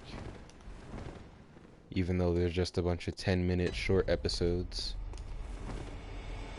They're funny.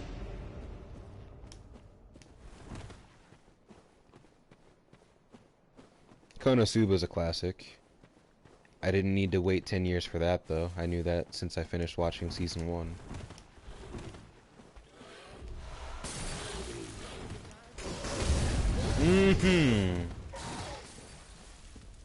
Crispy. Finger looking good. Thanks for hitting me with that fire and oil at the same time.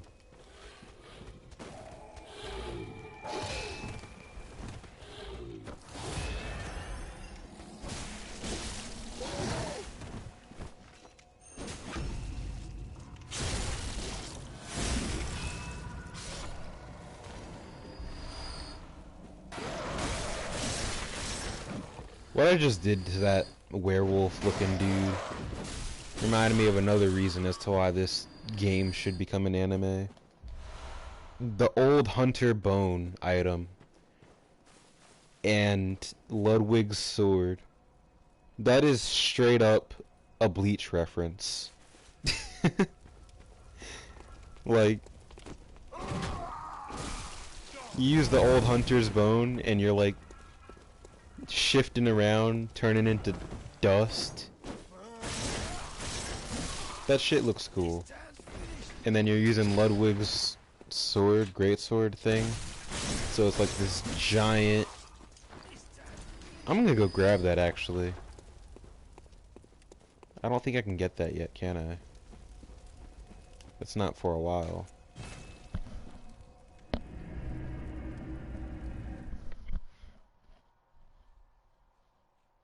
Because that's honestly like my second favorite weapon to the scythe. That's what I want to finish this game for. I want to use the scythe again. I just don't want to be on my overpowered character because that's not fun there. He's too overpowered and the world's too strong and it's just try hard everywhere. Nope, it's not here. I forgot how to get the weapon. Oh well. I'll figure it out eventually, one day.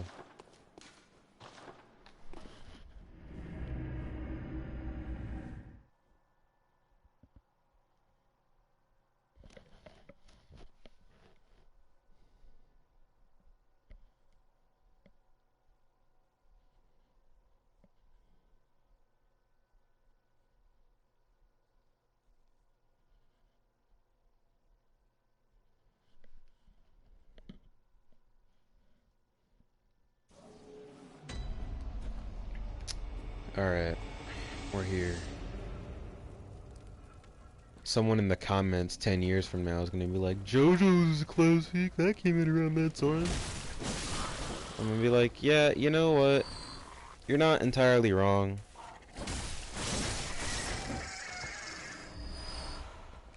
JoJo's is cool, it has its cool moments, but you can't lie, that shit's kinda sus.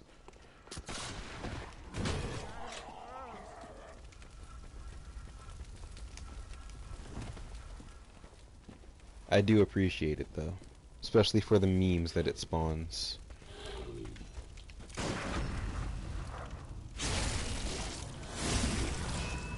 It's definitely entertaining.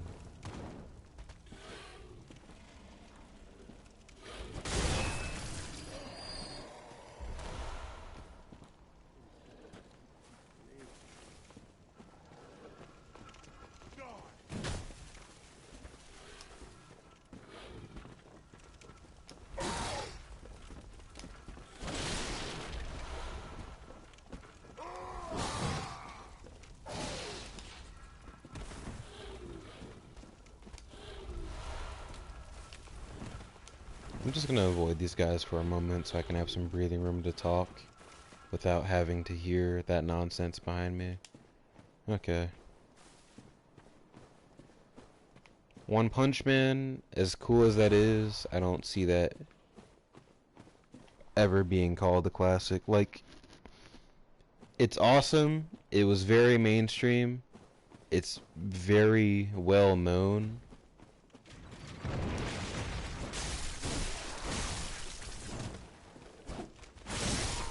But a classic, that'd be a no.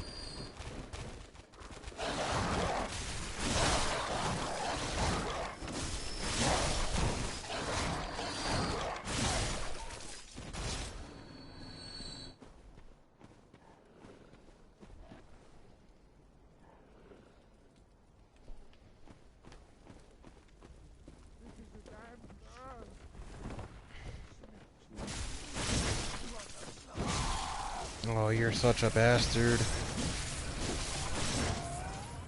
I wanted to get all of my health back. My Hero Academia Season 1. I probably already said that. Classic. And Season 2. Hell, all of it almost, except for like the last arc that they did before it ended.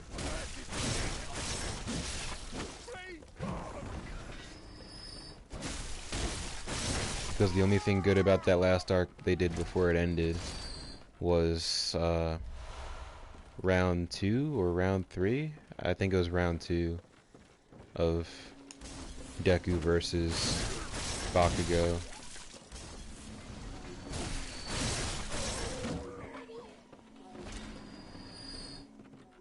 Because the licensing exam was honestly a bit boring. Still enjoyable though.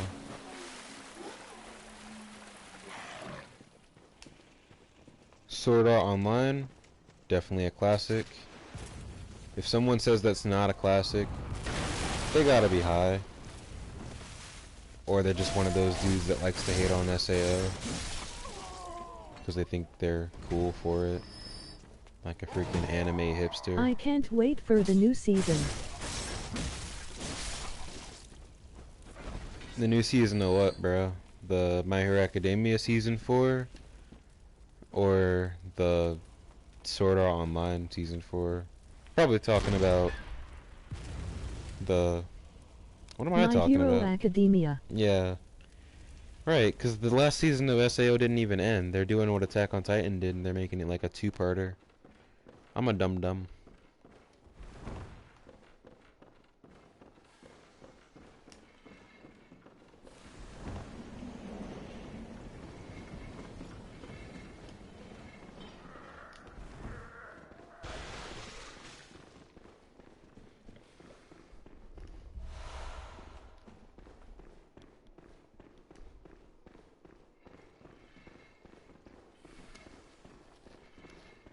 And I guess while we're on the subject of classics, have you seen the last episode of Danmachi Season 2?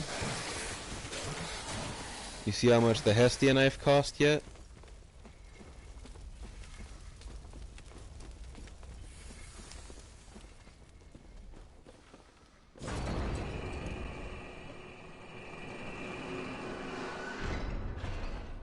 Nope.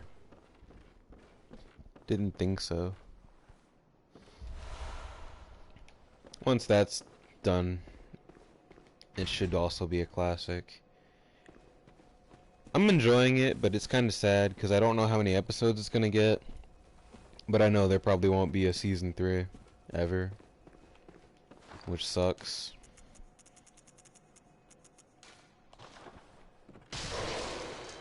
I haven't caught up. I've been pretty busy, but I'll be catching up soon.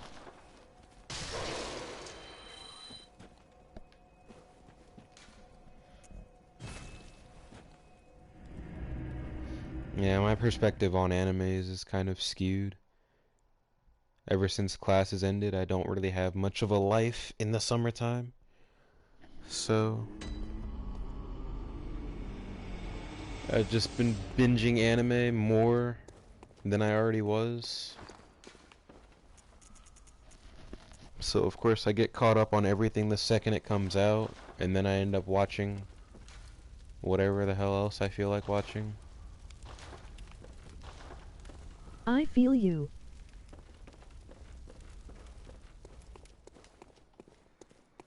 Welcome. What?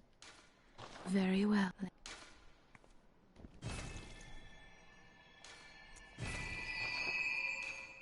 Farewell, good hunter. Let me buy some vials. I'm not about to beat the shadows with 7 heals.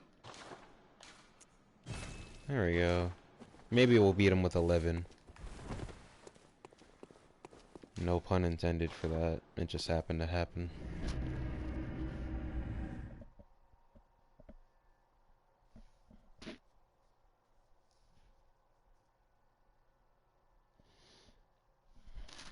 And then one of my anime got taken away from me. It was Black Clover. Some manga reading scrub lord spoiled a good bit of everything I had to question about Black Clover. And I am no longer interested in watching that What do you at mean? all. Asta and Yuno's origins. Oh damn. They told me about the Wizard King, the current When was one, this? and the past one. It was like a little less than a week ago. I was just watching one of the YouTube anime openings, you know, because they have a new anime opening out. And just some dickwad in the comments put this whole thing right there, talking about how they can't wait for so-and-so to happen. And I'm just like, man, why? Why do you do stuff like that? Like, why are manga readers like that? Wow. Like, I don't get what's so entertaining about knowing what's gonna happen and only watching it just to see it get animated. That's not cool. What an ass.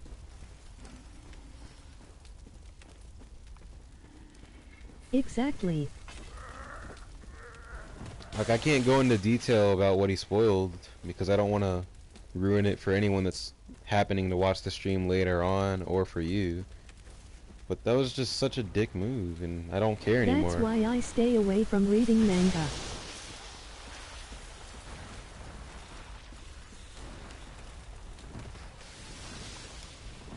I probably won't watch it for a couple of seasons, since I already know what's happened, what's going to happen, what's coming up for a little while.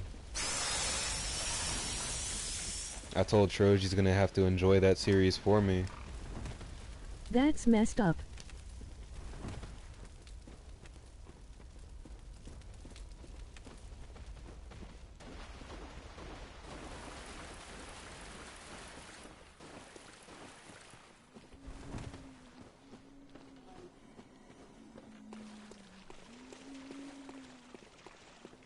Yeah, I mean, shit happens. It could have been worse. It could have been like spoilers to Demon Slayer, an anime that I actually like watch religiously. Because it's like Black Clover, I just watch that when there's a lot of episodes piled up, kind of like you do with anime. I let it Yeah, sit for a true. while. Like, if someone spoiled the entire plot line of Dr. Stone or Fire Force or any of these anime, I would be mad. And I'd probably just stop watching anime altogether for a bit.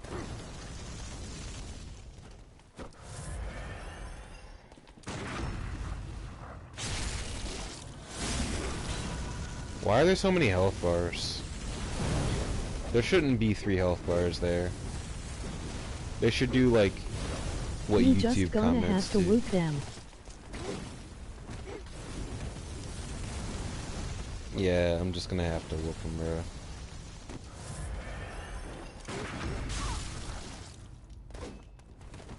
I don't think I've ever been straight up hit by that guy's sword attack.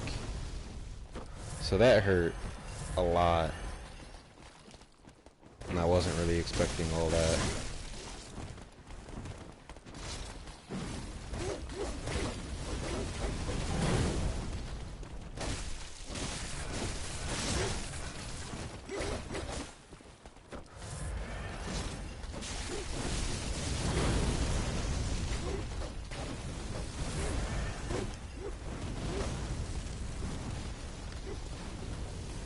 I need to be over here. My gun missed. That's cute.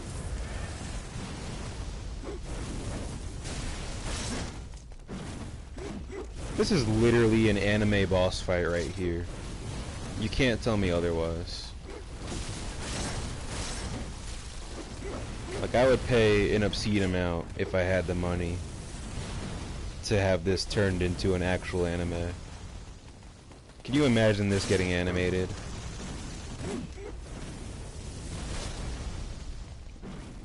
And I don't mean like animated as is. I mean turned into the anime's art style and then animated.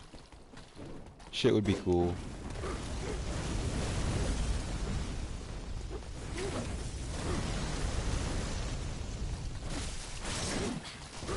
Ow.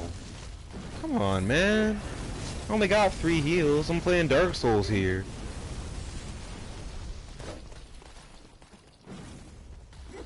I'm gonna have to start using Molotovs.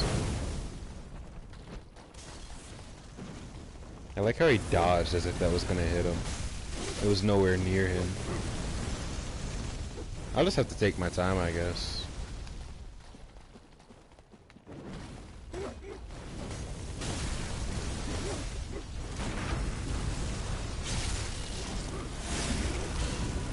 Oh my god, I'm literally lit on fire right now.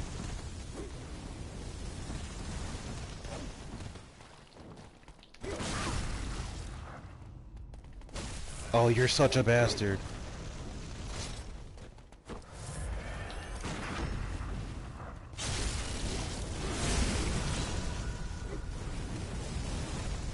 I might actually just leave this boss fight and go kill a couple of enemies to get more heals. If I had just a few more heals, I'd easily win this. But now it's a sweat fest.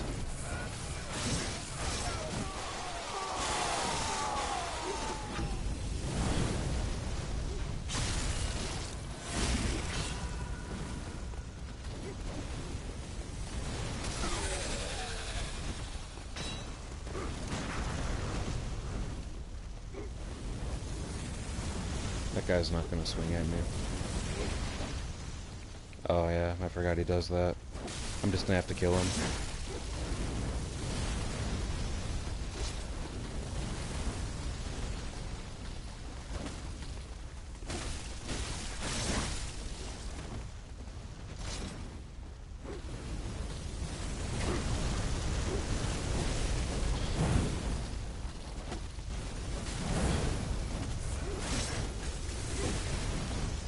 Cool.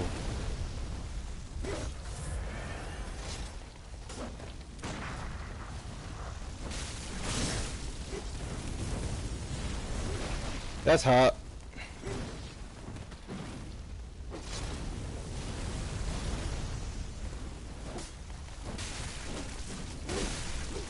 Could you just... Thank you.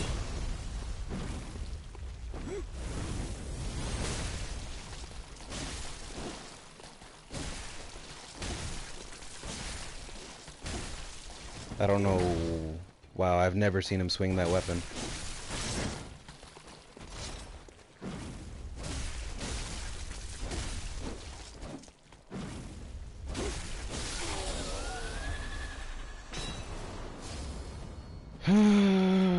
Shit, dude.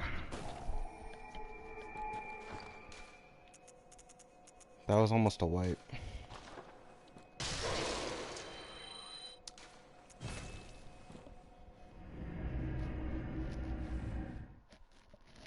It's always funny when I watch, like, when I watch my favorite speedrunner fight this boss, or any boss for a matter of fact. It doesn't matter how fast or how slow he kills him. The second he gets slightly inconvenienced, he's just like, God damn it, come on, you fucking asshole. It's like, are you fucking kidding me? Dude kills the boss in like 5 seconds. He's like, you're fucking kidding me, man. Because he's killed it in 2 before, you know? So it's like, just some minor mistake is a big deal to him, and it's honestly hilarious sometimes. And it's even more amusing knowing that for some people, that boss fight was an impossible task. Very well.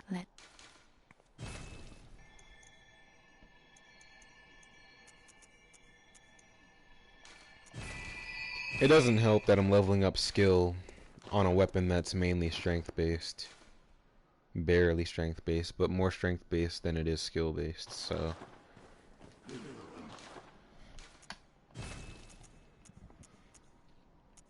What can you really do?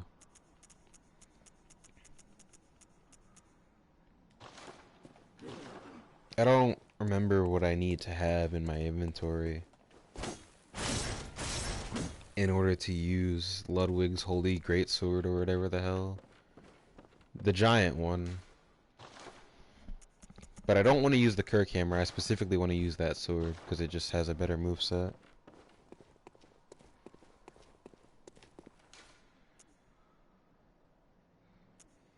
And it does more damage, and it looks cooler. Kirkhammer blocks like my entire screen.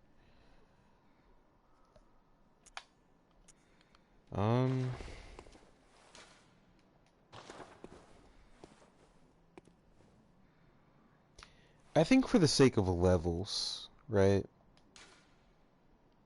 For the sake of levels and convenience, I will go backwards. Right? I'm gonna go to the Forbidden Woods. I'm gonna get the invitation to Cainhurst. And then I'm going to go to Hemwick Charnel Lane. I don't know if I'll fight the witches or if I'll just straight up go to Hemwick Charnel Lane. so that I can head over to Canehurst. Because I honestly just want a skill-based weapon as soon as possible. And at least in Canehurst, you could get the Rider Palash, the sword gun type thing, which would ease a lot of my problems. This isn't even the right way. Small brain.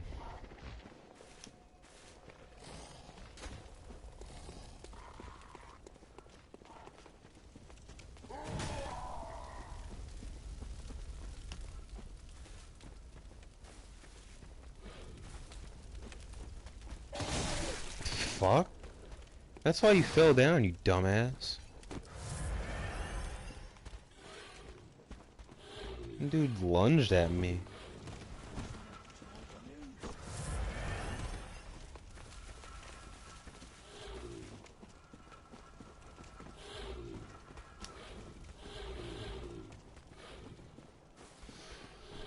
I don't remember what that item was over there to the right. That doesn't matter. We have heals. We have enough bullets to kill something. Where are the dogs? I don't know. Okay. This is bad.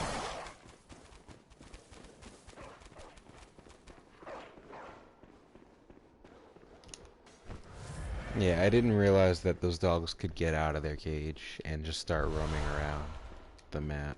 That's kind of catastrophic. Considering just 2 dogs is enough to kill you, I don't know why they would ever spawn 5 in one area.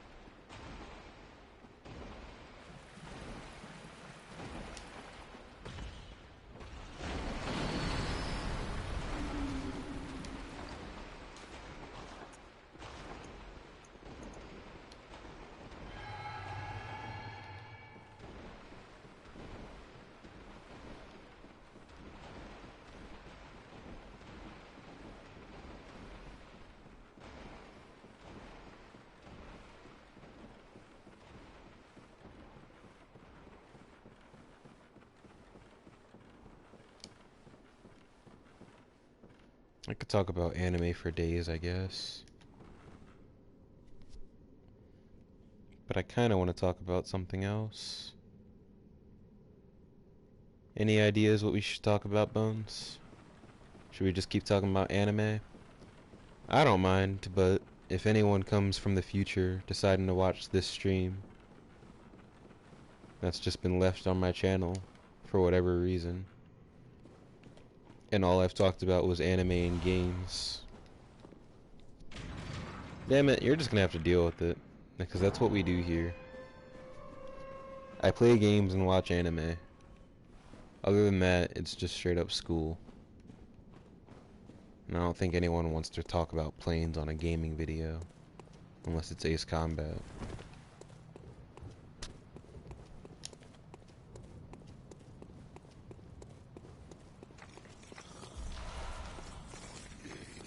Don't touch me, fucking it.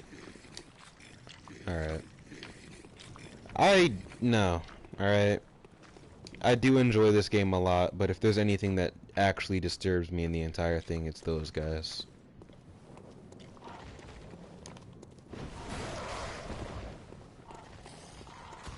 I can only imagine some poor noob getting drained down to 0 insight because he keeps getting spammed by those guys. I think it's this way. Maybe it's this way. Is it? I don't know. This whole place gives me the freaking creeps. And Bloodborne is a psychological horror game. I guess you have to have like 10,000 IQ to actually be scared by anything here, though. I don't have enough insight in real life to understand what's supposed to be scary in this game.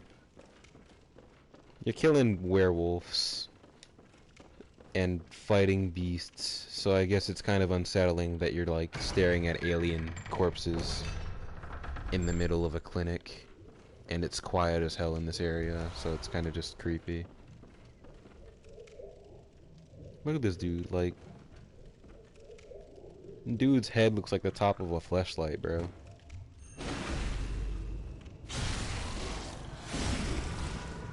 Why do those things even exist?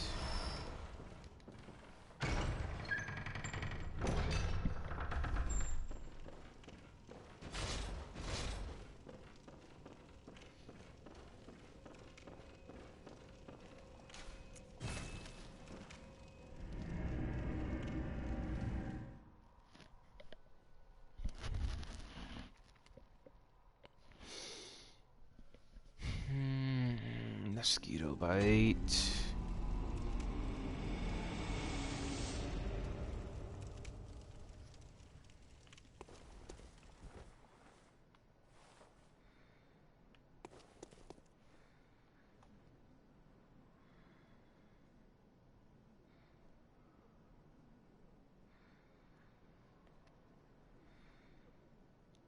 Why is she breathing so heavily? Like, has anyone actually just taken the time to listen to the sounds in Bloodborne? No ASMR nonsense right now. But those guys back in Yarnum are actually saying words. They're not just mumbling to themselves like, they're actually saying shit, and it's just weird. Like, they'll have full-on conversations with themselves. And the doll here sounds like she's breathing through her mouth after taking a long jog. And it's kind of creepy. Honestly, the doll herself is a bit creepy. And I don't have the monocle on me, so I can't exactly look into her face. I guess I could use the camera glitch, kind of. She's got like a giant forehead and her eyes are super wide open and it's kind of creepy. You know, like there's just creepy stuff in this game. Creepy stuff. I don't see anything that would really make it horror-like, though. You. This was.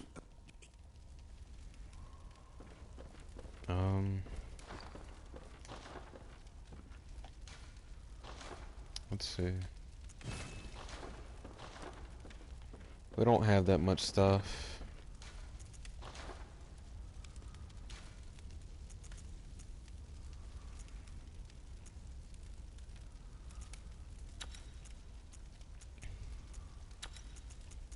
There we go. I guess we got some better blood gem luck this time around, so we can actually do some damage, which is nice. And I don't need bullets to kill the witch.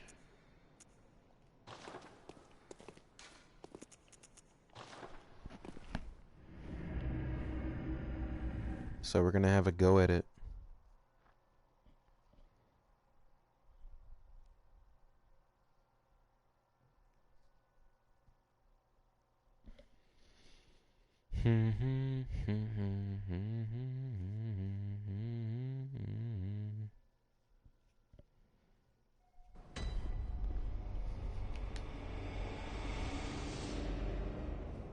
Oh yeah. Bones, did you hear that they're making a Killing Bites Season 2? Oh man. I don't think I ever finished the Season 1 of that. I remember I tried. I really did try. I've powered through Kakegurui, but I will never be able to power myself through Killing Bites.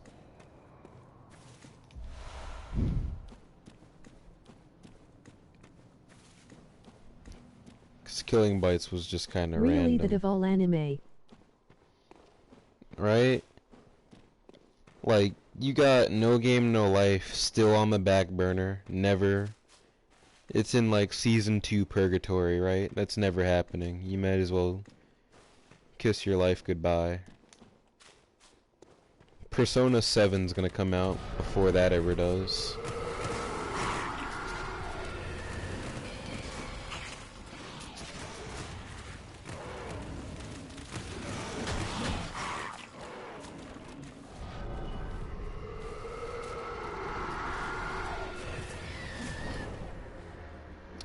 I don't remember if that time I got reincarnated as a slime was ever announced to get a season 2.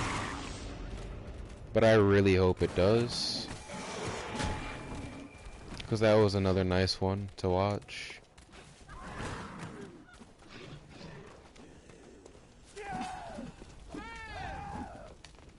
There's not a lot of anime like that are just straight up wholesome. You know?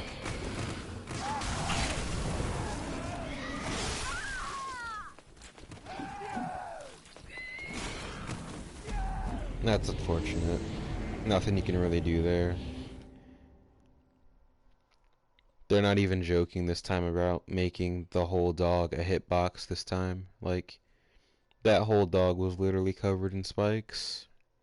And then I got trapped on the stairs, which was a death sentence. I guess all I could have done was do a sprinting R1 attack, and then maybe I could have somehow ran out of that. But I doubt it. It's hit or miss with this area. And of course he has my fucking echoes. So I gotta deal with these thoughts. Man, I didn't even have that many echoes. I had like 900 or something. Fuck it. I'm leaving.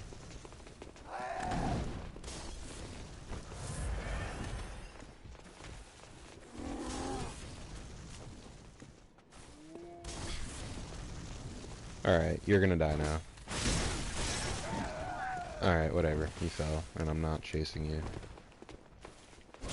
Alright, like, why is this broad so fast? Why is she running faster than a hunter? I don't understand that. You're wearing a dress, like a nun dress, no shoes on, in this rock and dirt covered area, and you're carrying a freaking Mario wooden hammer. King Dedede looking head ass. Like, there's no reason as to why she should be faster than me.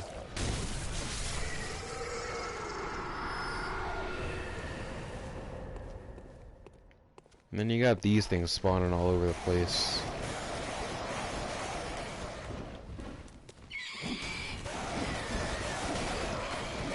And they're not even that hard to kill, they're just annoying.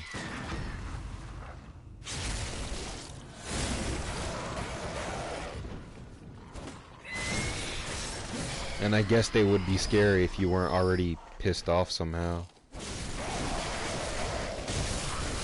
I like how earlier I was saying this isn't a rage game. It's not a rage game. I just lost my patience somewhere along the way. And now I'm very mad at the entire world.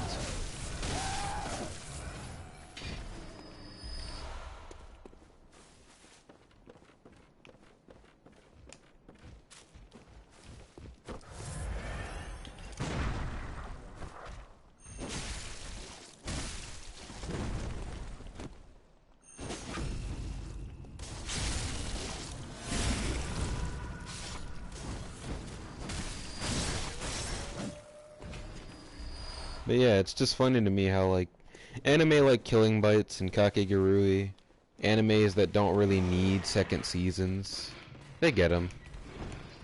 And I guess all you can say about that is never doubt the power of anime titties and ass, alright?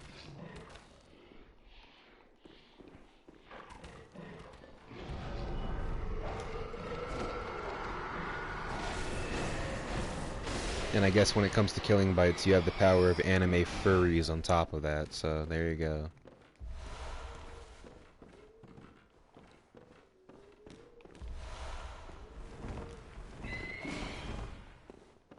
Next thing you know, there's gonna be a Miru Tights Season 2. I don't even know what that anime is about. All I know is it's just thighs. Wet thighs everywhere. Because people like thighs. I think the moral of the story here is, if No Game No Life had more thick anime titties and thighs, it would already have a season 2. Maybe that's the lesson that they're trying to teach us here. You ever think of that, bucko? Do I have to kill the boss first before that works? I think I do.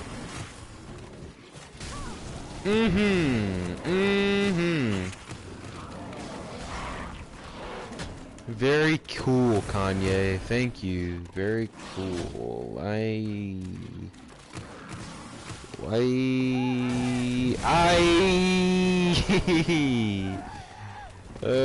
Cool. We're going into this boss fight with like 10, maybe 9 heals by the time I get there. I don't know. We'll see how it goes. 10. You got 10. She's to the left. I heard her. I still hear footsteps to the left, so I guess I'm wearing my headset backwards. Nope, just an audio glitch. She was behind me to the left.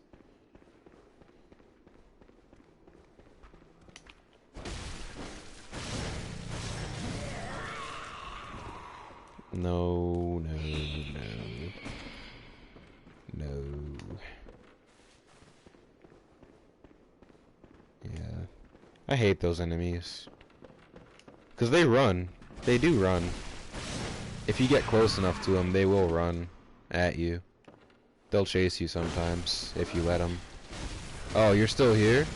Aren't you supposed to teleport, you thought? Okay, whatever. Free hits. Now she's over there, unless that's her partner in crime. In which case, I'll just hit her anyway. Now, I know a third one can spawn, because I've seen it happen before. But, from what I've seen recently, I guess that's rare. You have to, like, really mess up for the third one to spawn. And I think that's also when the music kicks in. But I think I have the music turned off because it's deafening. Why did they spawn right next to each other? Like, is this glitched?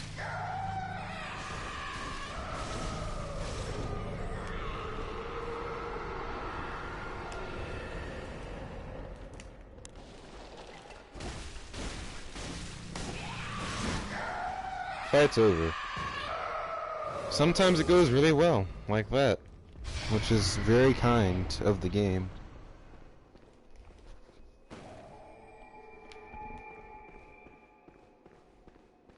No. I'm overthinking this, of course. But I just thought that if I followed that logic of animated thighs and titties, then Keijo would already have a season 2, wouldn't it? That anime about butt battling? Unless that just ended the way it was supposed to.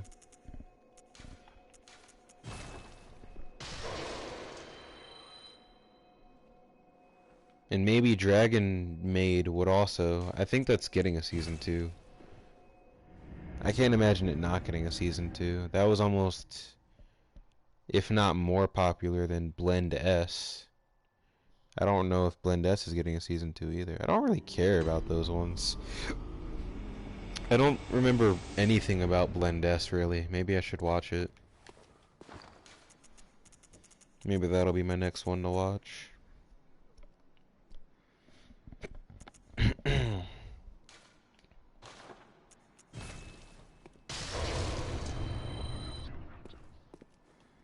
Welcome home, good hunter.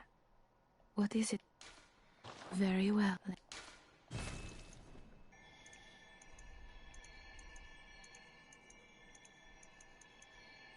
I don't remember how much strength I need to Farewell, good. use the scythe. Sure, I could look up the stats, but at the same time, it's 2:12 on a Thursday. And I don't really feel like doing that. Because it's not like I'm gonna get to use the scythe today. Maybe next week.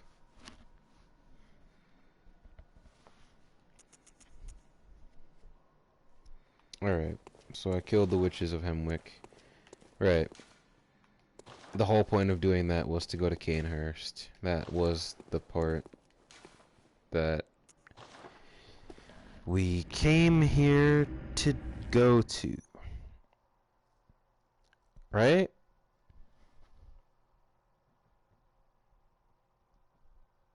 Why was my phone so delayed? There we go. My phone was all the way back at the boss fight for whatever reason. That was a while ago.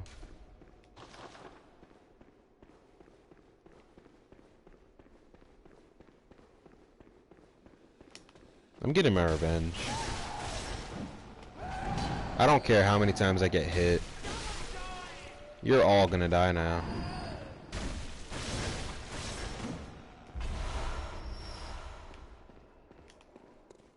Even you. Come here. You fat bastard. You lard. That's the power of a skill build.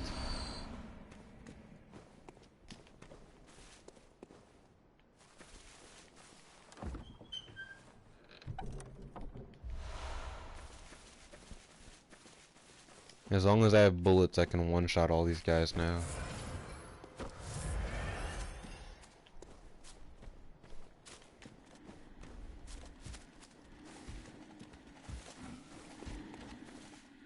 Cool, it worked.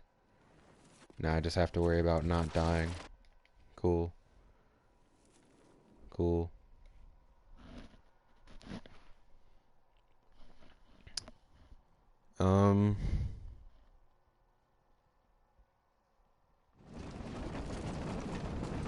I might have a problem.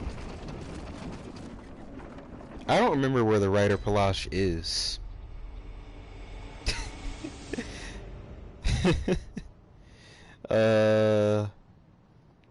Okay. Well, here's a dummy's guide to Canehurst, right? I guess that's what we'll call it. I'm just gonna sprint through here until I get my gun blade.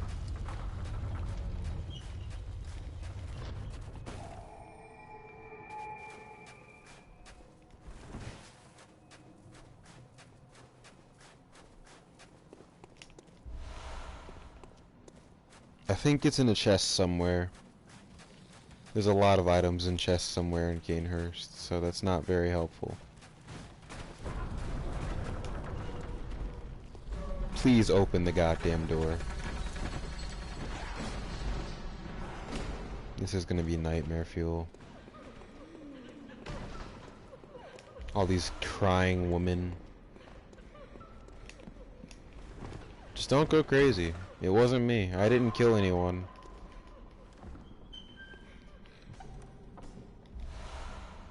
Oh wow, it was right there. Well, that's fair. I need like a couple points into Blood Tinge. I guess it's time for a massacre. Wow, they are strong. Okay.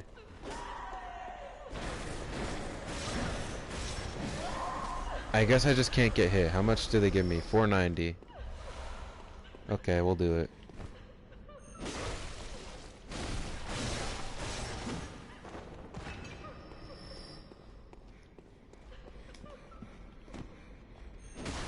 Why are they breathing so hard?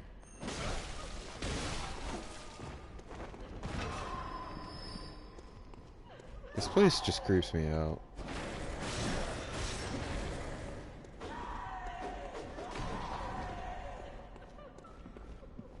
I don't even want to get hit because I'll probably just die.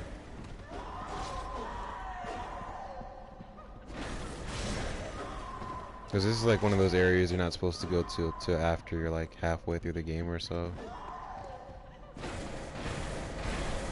Which we're not even close.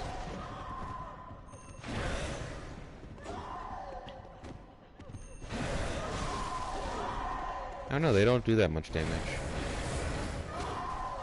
So maybe, just maybe, they're hard to hurt because they are ghosts. That makes more sense, Phil. That makes a lot more sense.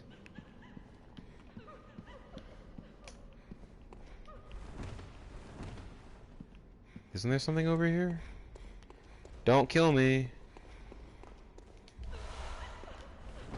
I'm just a guy. Actually, this character's a girl. But that's beside the point.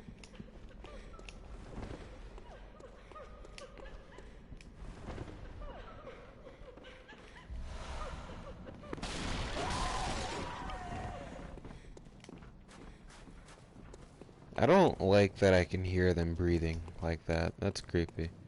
It's like they're breathing down my neck. Glad I remembered to go up there so they didn't jump on my head and murder me. I gotta run past this nerd in the hallway. That's actually just a Dark Souls 3 rapier build right there.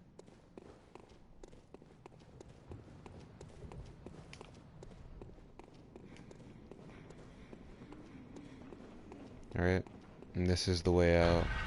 This is the shortcut that leads back to the beginning.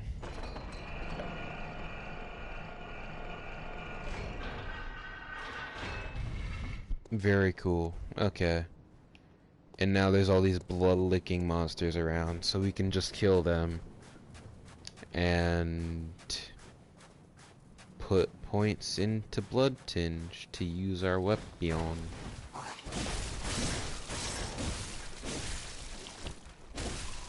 Unless this thing one-shots me, then I guess rip the dream, right? Look at that, 2,310 just to kill one of these guys. They're not full of blood, they're full of echoes. Oh, never mind. I understand. I understand why that makes sense now. Yeah.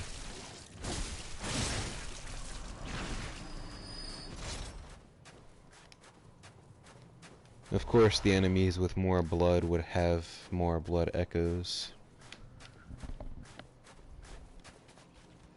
I didn't really think that through.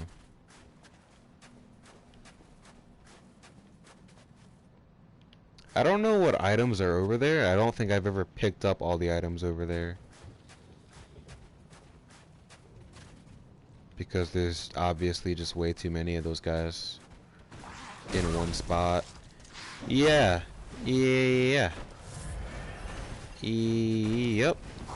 I wasn't expecting to hop like a goddamn grasshopper. That's for damn sure.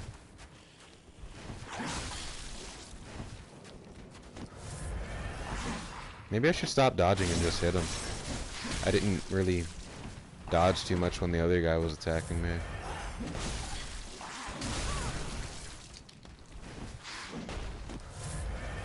I'm getting stuck on statues. Let's just look around real quick. There we go. You just trying to jump on me, my guy?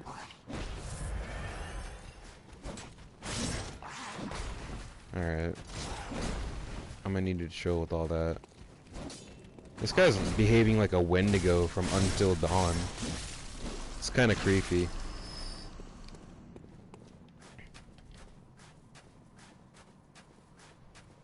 I never really thought to farm here. I don't think it's that efficient if you can't do that much damage to these guys.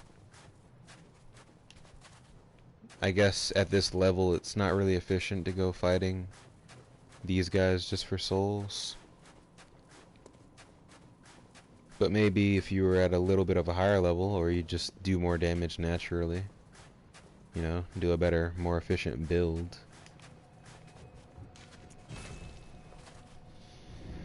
And then maybe that's the place that someone would want to go to get echoes.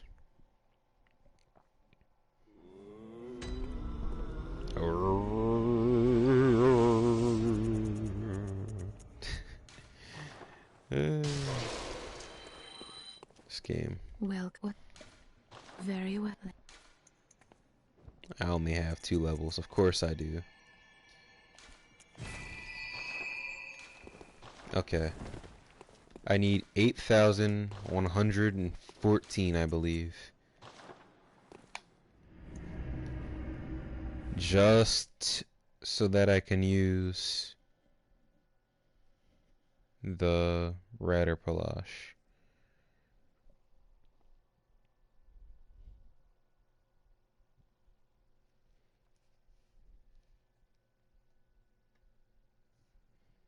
So that's what's left. We're gonna go to the woods. I'm gonna make my little runabout.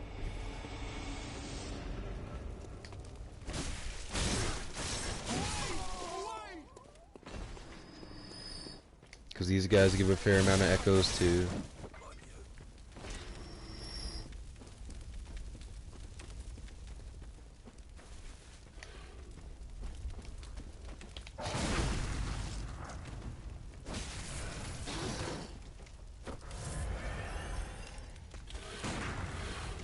This is really annoying.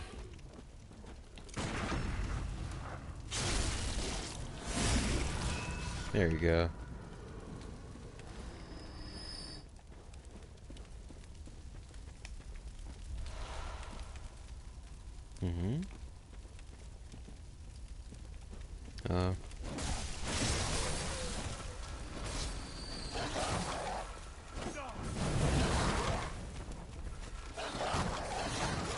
It would appear as if Bones has gone to bed for the night.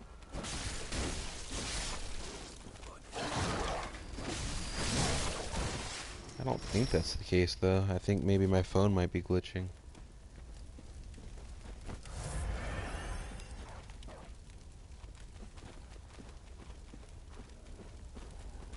Well, it is like 2 in the morning, so it wouldn't surprise me.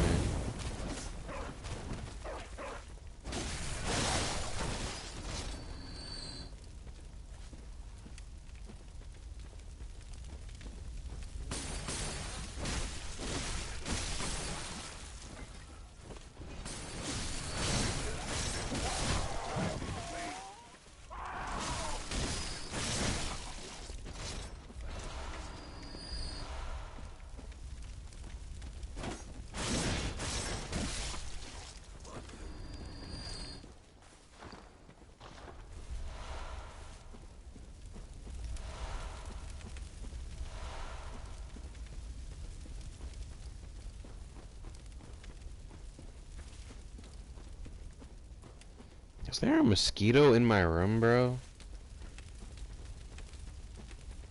It's like, as this is coming to an end, I'm just getting more and more itchy. It's so frustrating, bro. That's why I always wear long sleeves, but if they're inside your house, there's nothing you can do. And they'll fly up your butt crack and bite you if they have to. Mosquitoes are annoying like that.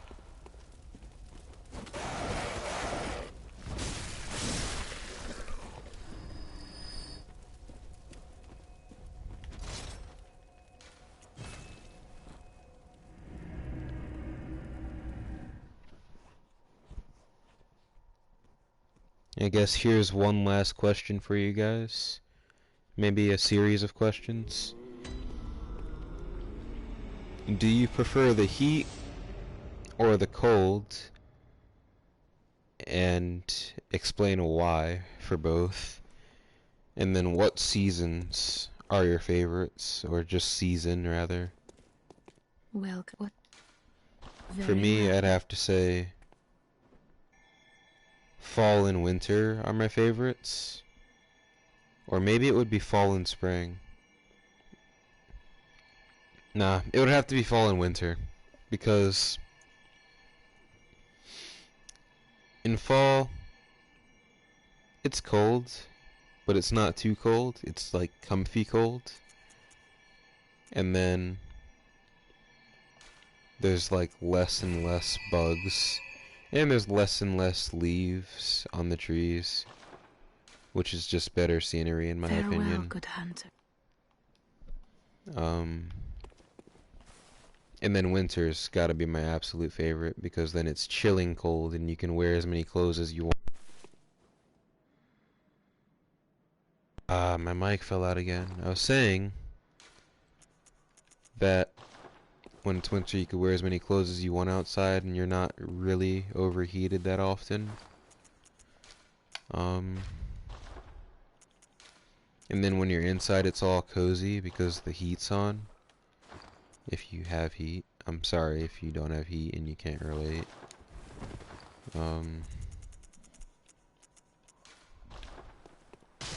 I don't know. I just prefer winter. Everyone seems nicer around winter too. Not just because of the seasons, but because it's a season where you gotta look out for each other more often than you normally do. Because things happen to go wrong in the winter. Whether it be your car breaking down, or just anything really.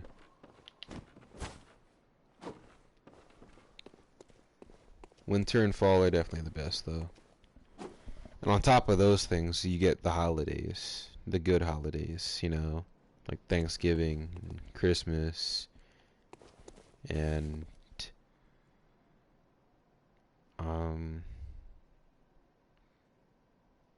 Halloween for the fall. You know? All those pleasant holidays. Very pleasant. And now I have my favorite weapon.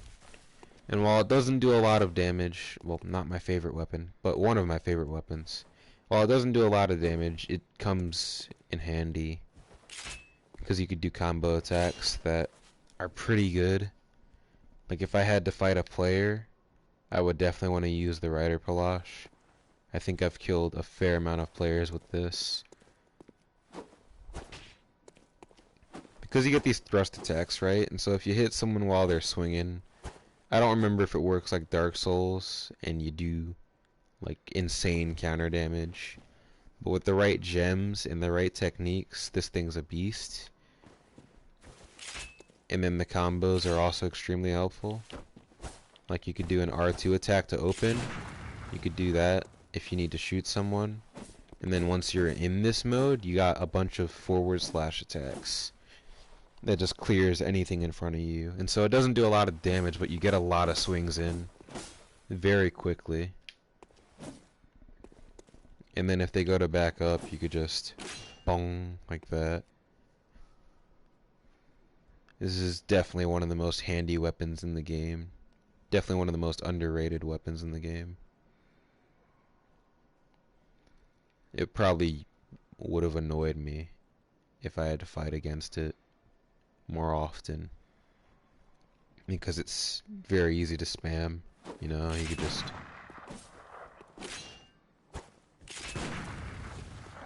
And it's not like you have to switch to get the gun to shoot either. You could just push R2. That's a special attack. Like, it's just a gun. You could dual wield guns if you please. It's great. And it's also really flashy, which suits me, I think. So yeah, that's that for now.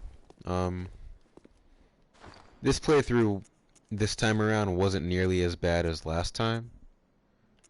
So I don't think I'll be resetting. And I didn't really get stuck at anything. So I won't be discouraged. But there won't be any streams for about 4 or 5 days at the least. At most it'll be like over a week.